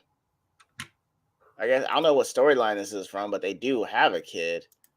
I'm trying to figure what fucking storyline this is from, but there's never been a story where Selena or Talia didn't betray or leave him. Why Batman fans constantly insist on them is beyond me. I hear you, man. I'm fighting for Wonder Woman. Oh, it's the evil daughter of Batman and Wonder Woman. Oh, from the Dark Multiverse. That's cool. But Alyssa's the other one. I think she is the other daughter of Bruce and Wonder Woman. So apparently other people ship it too. So I'm with it. Yeah, Batman ain't taking no sloppy seconds of the Joker. Ain't no telling what he did to that thing. Right. If Dick starts laughing, hell no. Yeah. Oh fuck no. Ain't no way. She done put that Joker lube on. Right. Hell no. Your Dick starts smiling at you. Hell no. They have wrecked the character of Harley Quinn so bad in the comics that I don't even consider the comic verse to be valid anymore. Understandable. Yeah, none of this shit's valid. Just lurking and listening. Gotcha, man. Gotcha. We winding down. Should we pass the 2-hour mark? Ego, you got something to say before we get out of here? Man. Guys, thank you for joining us on a Sunday evening. We didn't know how this was gonna go. You know, life happens, and you're not always able to be on the regular schedule that you keep. But we just want to say thank you guys for joining us with us. We're T-minus 3.5 or 4 weeks away from the 1-year anniversary stream. So we're getting set up for that. But for tonight, guys, thank you so much for joining us. You really could have been anywhere doing anything, but thank y'all for being here with us. Say 1-year mark. Don't say anniversary. I ain't gay. It's the anniversary of the stream, fool. I ain't gay. We already touched hats. We touched hats, okay? You forgot about it already? We touched hats. Am I that unforgettable to you?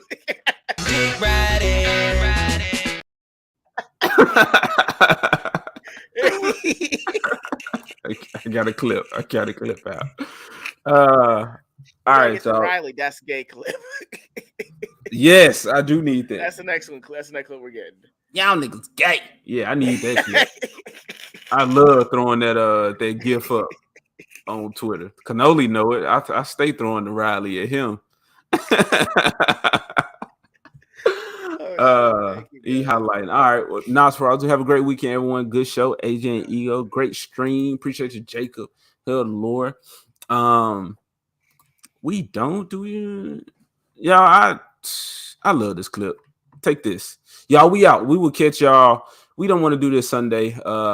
Everything we didn't have the Saturday morning like time slot for the longest. We want to keep doing that. So some shit just happened this yesterday, but we going back to regular schedule. All right, next week. Catch y'all up in here. Peace. It was fun. Thank you everybody that came through. It was a good show. Good show. No sudden moves. Like, is this too fast? Yeah, well, oh man, see? That's a little See? quick. You see what he did? Yeah, you got to be a little more deliberate in your movement. I'm just gonna get in there. I'm just gonna grab the handle. I'm just gonna get in there and drive that car. But I'm gonna do it calm. Calm. Piece of cake. I was just trying to stay calm. Oh! Oh, man! Sometime today, son. Okay, here we go. I'm getting in. Ricky, control your heart rate. Oh, my God! Pussy, pussy, pussy, pussy, pussy, pussy, pussy, pussy. Too bad for you, cause I just took another job. And even though they don't pay hardly nothing, working for white folks look way better on my resume. I'm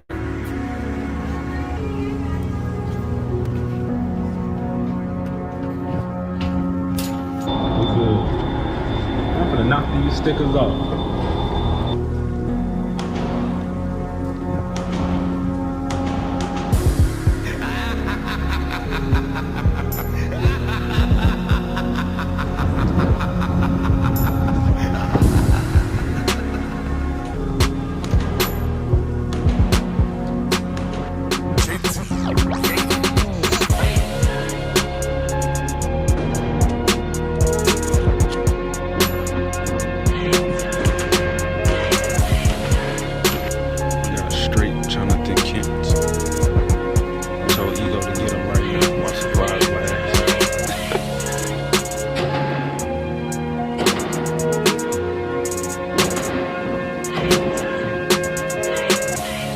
Does this like stays around, stays in our book, you know?